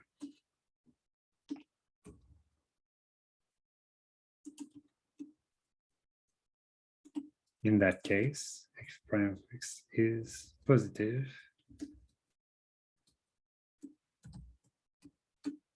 on the immediate left of x0 and positive on the immediate right of x0.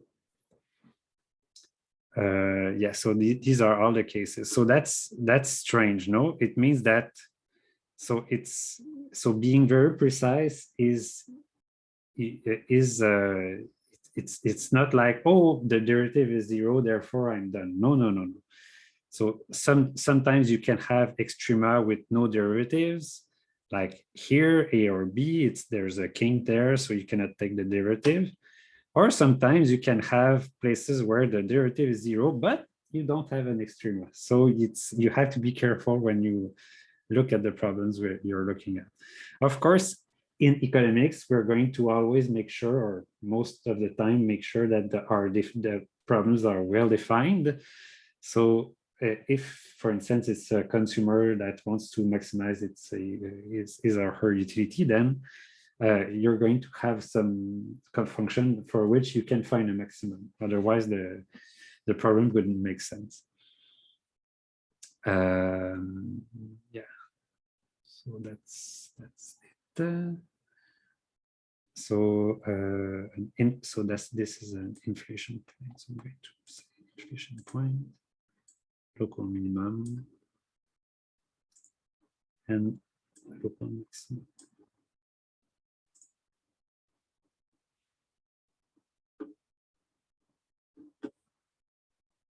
Okay.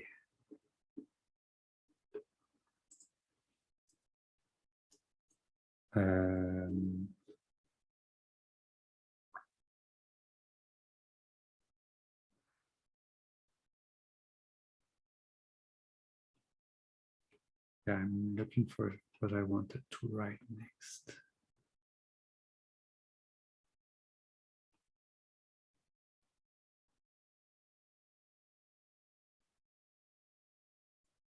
Okay, yeah.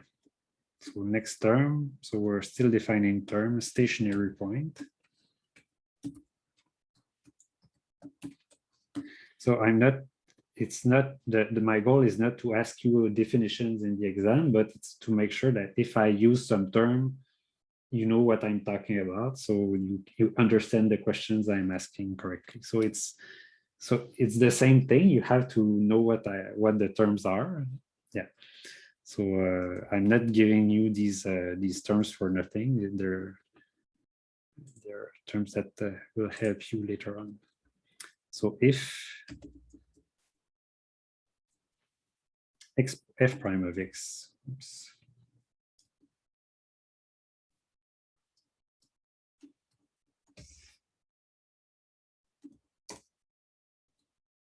zero is 0, then x0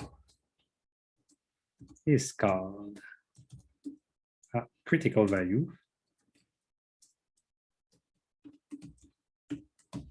because something interesting is happening at x0.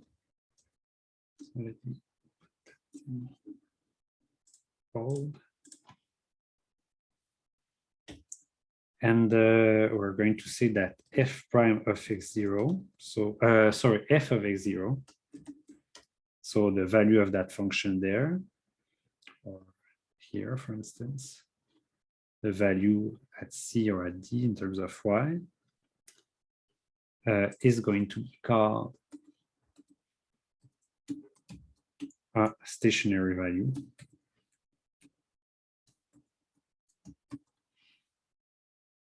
Of the function. Why? Because at that exact point, then the function isn't doing anything. It's not increasing or decreasing, so it's a stationary value. And finally, the point. So combination of both critical value and stationary value. x0, f of x0. And this, of course, it's yeah. No, it's fine like this. f0, f of x0 is called a stationary point.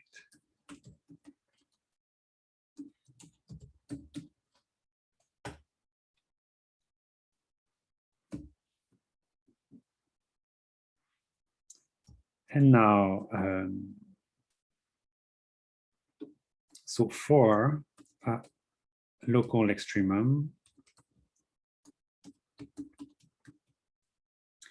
then the condition f prime of equals 0 is sometimes you have these blank questions. So you said you've seen optimization before. So what is the blank there? You have two types of conditions.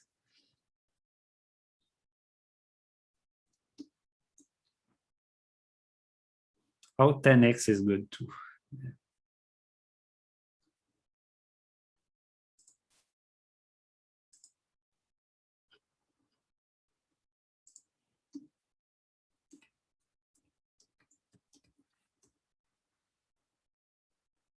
Well, 10x, you don't have a derivative, right?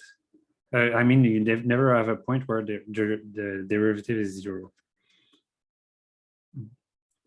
So Patrick, so 10x is, yeah, I didn't remember, but I checked the graph and it's,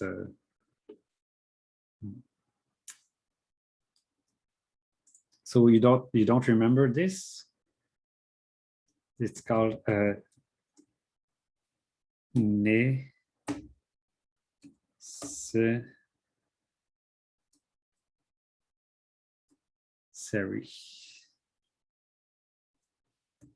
It's a necessary condition for local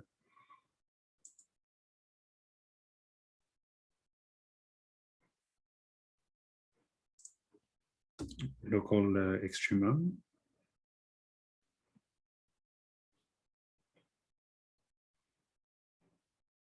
And 2.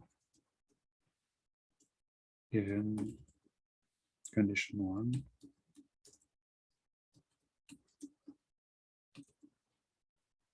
The change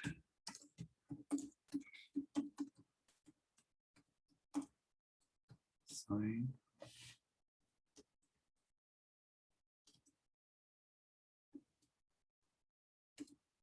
so either going from positive to negative or negative to positive. So that's what I mean by the change of derivative sign.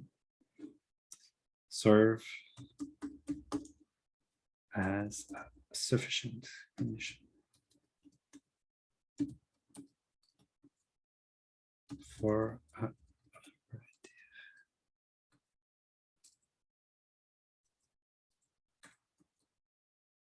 minimum or maximum.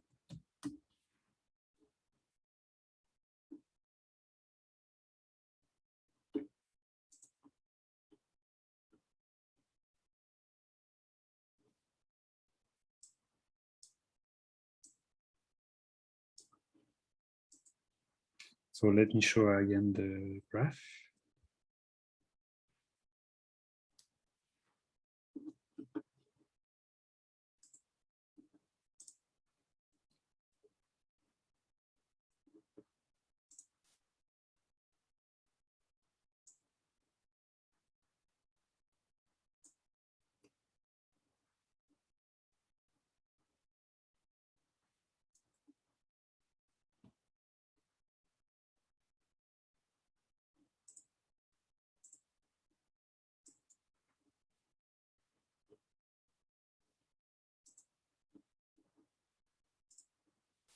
So here,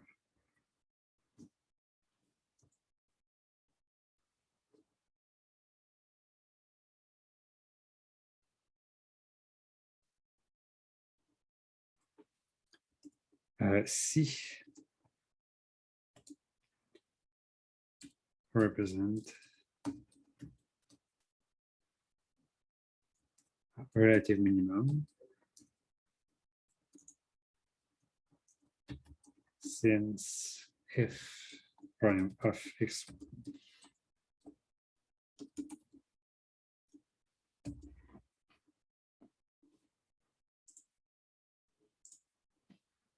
equals 0 and f prime of x changes its sign from negative to positive.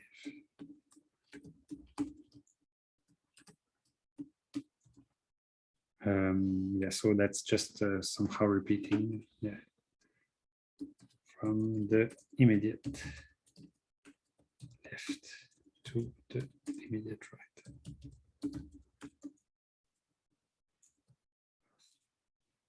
X1. And D represents a relative maximum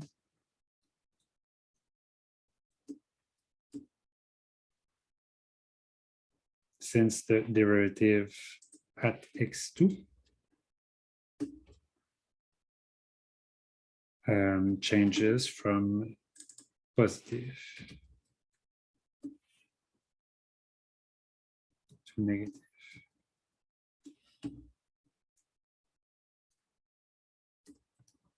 From the immediate left to the immediate right of x2.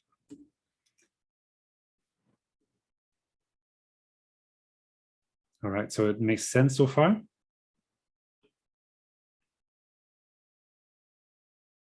Yes. Yes. Okay, good.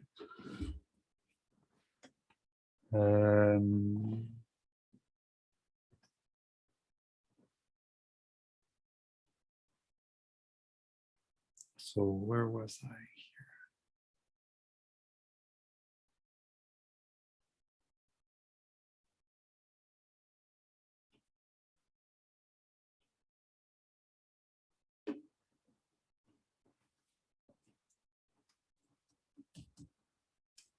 So example, if I have f of x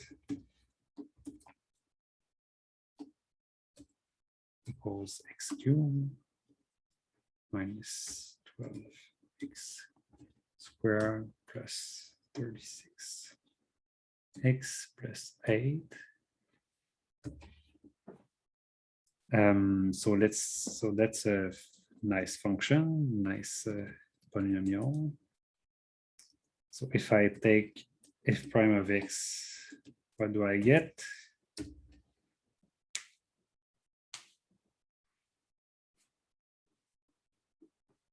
Somebody do it. 3x squared minus Yeah. 4x plus 36. Minus 4x Sorry, plus 36. I said Yes. 3x squared minus 3. Oh. Why did I write this? I don't know. No, that's not 3. That's wait. So it's 24. 24. Yeah, 24. So that will be 3x squared, the first one. Oh yeah, squared. Thank you, everybody, for helping me in this these hard times. So if we are looking for extrema, so let's look for a point in which f prime equals 0. So then we have this equals 0. And this, so why did we spend so long looking for roots before? Well, because finding roots is the way to finding extreme values of functions. Yes, solving the roots help finding extrema. So if you learn that properly, it's going to help you. So then what would be the critical values?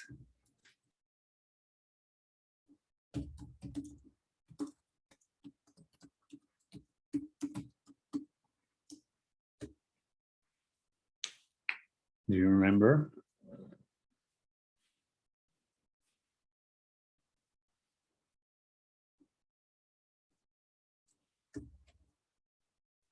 Yeah, the factors. Okay, nice one. So let's do it. So that's order 2. So I get so the formula is -2 plus or minus square root of minus 2b plus or minus the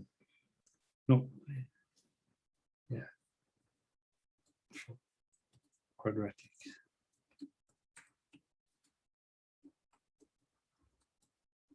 X squared plus x plus c equals 0. So x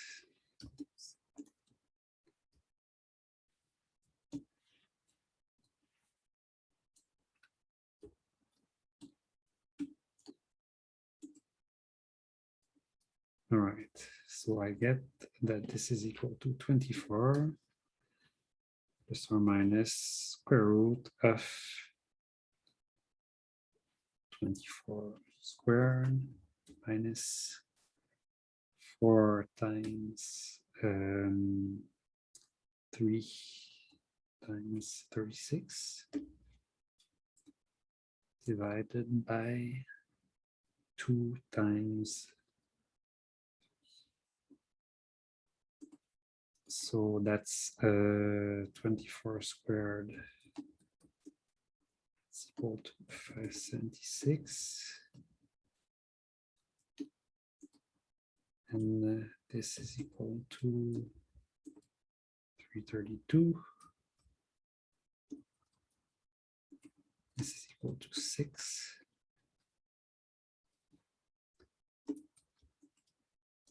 So this difference is 144. So that's 12.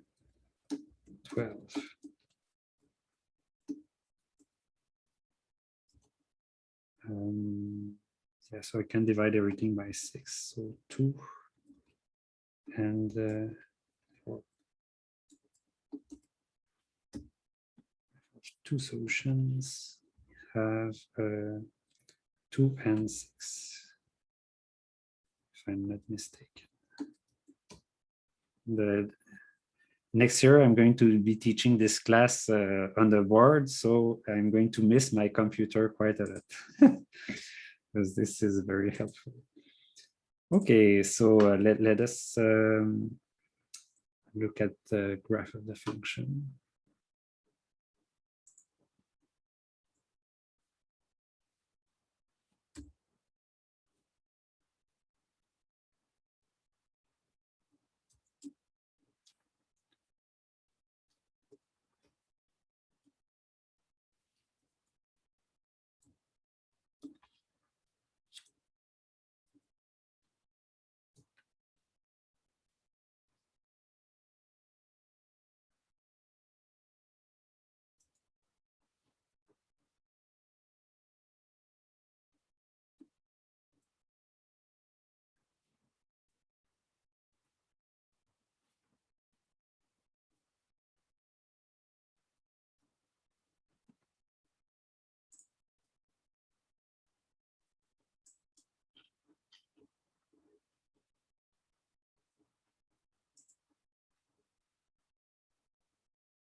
It's coming. Sorry.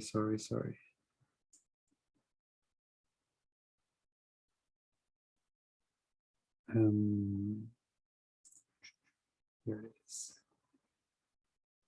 So as I can see, I have my two minima and maxima. So yeah, this is not what I was hoping.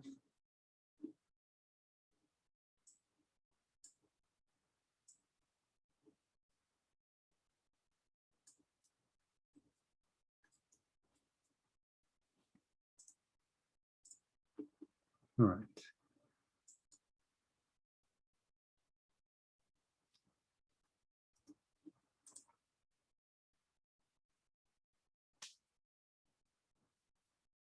So as you can see, I have some maximum here at 2 and some minimum here at 6. Yeah, here I just plotted this function.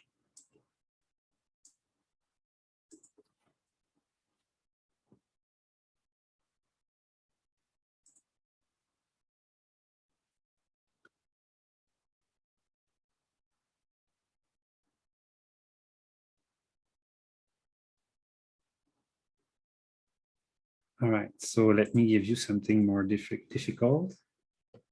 So other example. Y, so f of x equals to x plus 1 over x, where x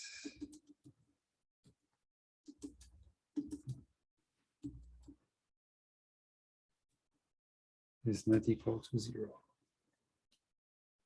So please do it and find the critical values.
They don't exist? I'm not sure.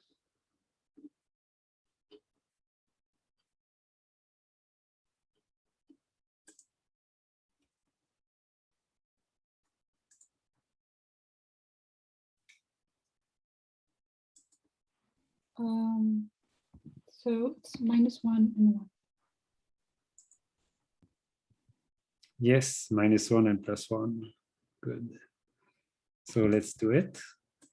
I'm just going to show you the function.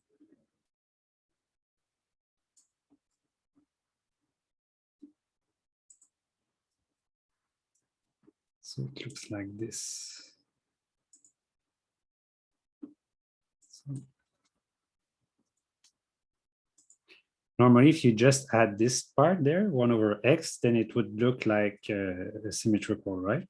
But I've added this second thing here, which makes it more interesting. So again, taking the derivatives.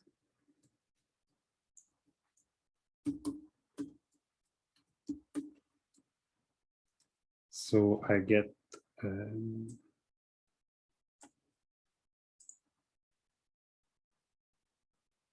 yes, perfect. So f prime of x equals to 1. And then I have x to the -1. So I get -1/x to the -2. So I mean minus x to the -2. So 1/x squared. And this, so I said this is equal to 0. So I get that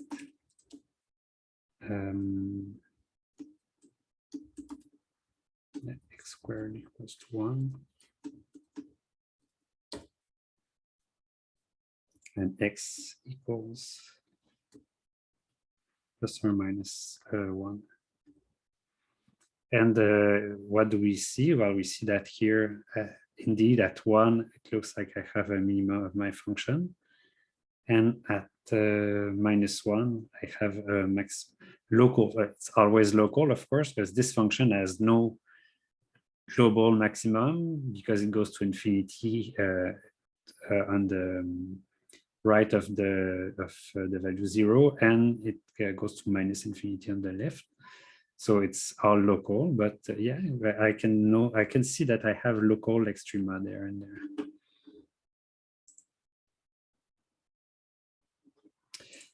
So now, how should I know whether I have local maximum or local minimum, or rather, how should I know that the function changes from say a negative derivative to a positive derivative, and from a positive derivative to a negative derivative? So how should I know that?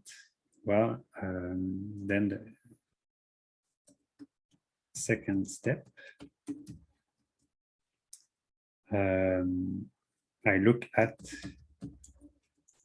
what should I look at? The second derivative. Yes.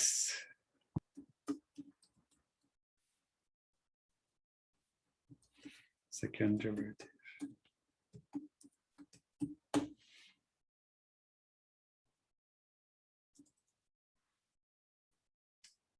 So in general, so I'm just going to say a few things about higher order derivatives. So for any differentiable function,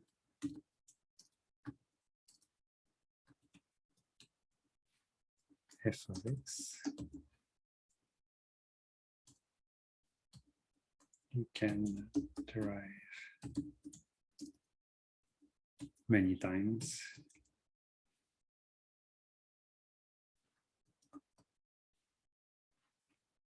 So I can take f prime of x, I can take f of x, f prime of x,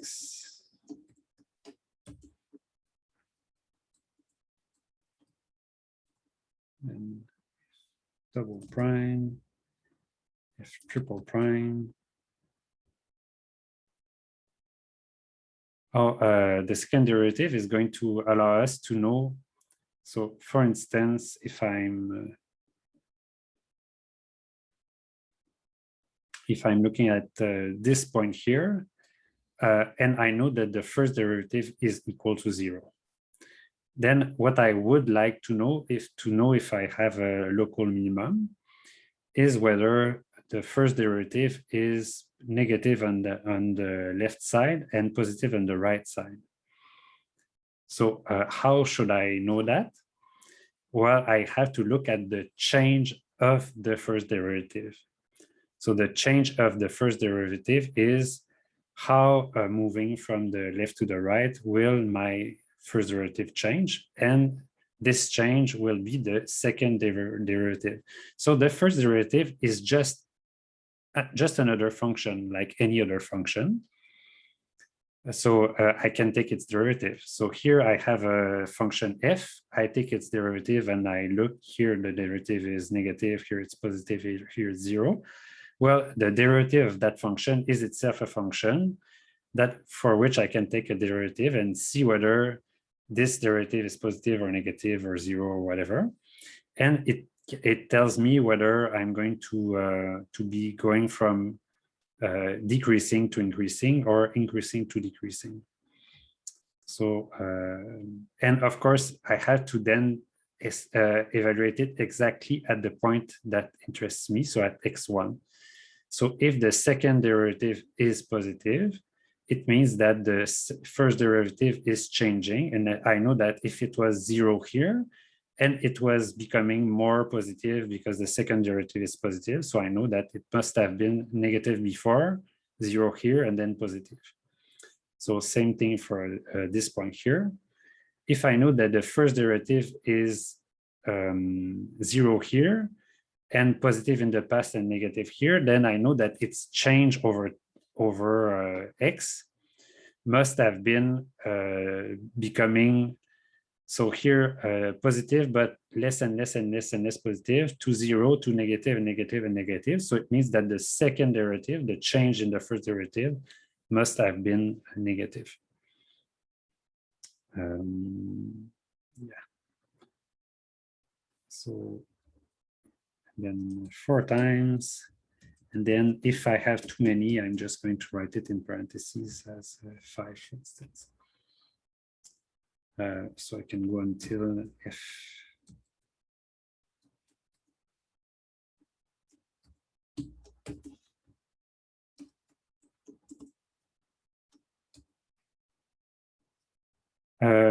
We can, I'll write possibly. Derive many times because it doesn't have to be the case. It depends on the smoothness. I'm going to say a few words about smoothness after that. Example. So let's consider the function f of x equals to 4x4 minus x3 plus 17x plus x squared plus 3x minus 1. Oh, we're sort of out of time. So, all right, let's just take derivatives and we can continue there like next time. So taking derivatives.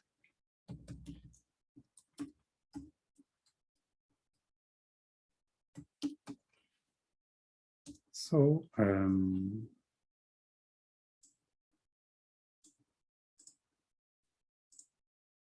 f prime of x is, this is 16x cubed minus 3x squared plus 34x plus 3, and the minus 1 doesn't, or it's 0.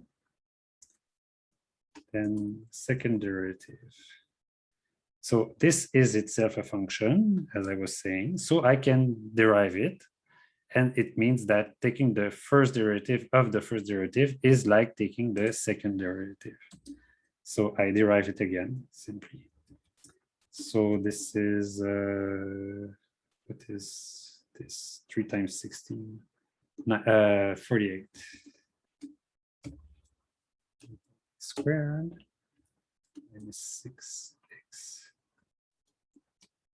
plus 34. And the 3 is left. Then third derivative, f prime prime prime of x is, this is 96 x minus 6. Fourth derivative, just write a 4. That's going to be 96. Fifth derivative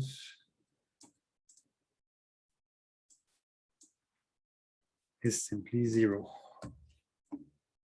And then what is the sixth derivative?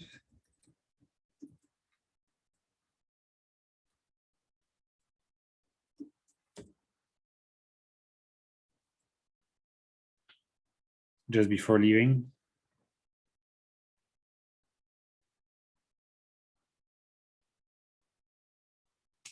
Yes, always 0. So it means that this function has an number derivative for x.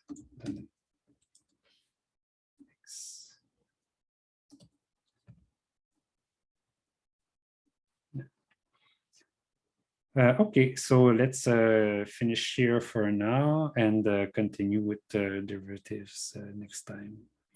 And yeah, somebody wanted to talk with me. So what I'm going to do is end the stream right here. And then so that, you know, my video is all well and done, and then hop back in 1 minute. All right. Sorry, Professor. Yeah. I just want to know how many courses we have left, classes? 2, I think. If I'm not 2. mistaken. So that's November 26th and December 3rd is the last? Yeah, exactly. Yeah. So Okay, great. and chapter 9 is the last chapter. So I have, yeah, I have many different things that I could be talking about or not. So it depends how long we have. So yeah, my fear is running out of material, but then again, I think I have more than enough. So yeah, and I want to leave. Right. By the way, if anybody has questions about anything in the class we've done so far, so please email them to me. And at the end, what I'm going to do is stop a bit before and take time to answer them. So this, I think this would be very useful for you if, yeah, there are some points that are uncertain or anything. All right. Thank you. So, yeah. Okay. So last question about this, about what we've seen today. Anyways, we continue here next time. So. Okay. So yeah. So I'm going to end the stream, cut for like 1 minute or 1.5 minutes, and then come back on. So thanks everyone. Have a nice weekend.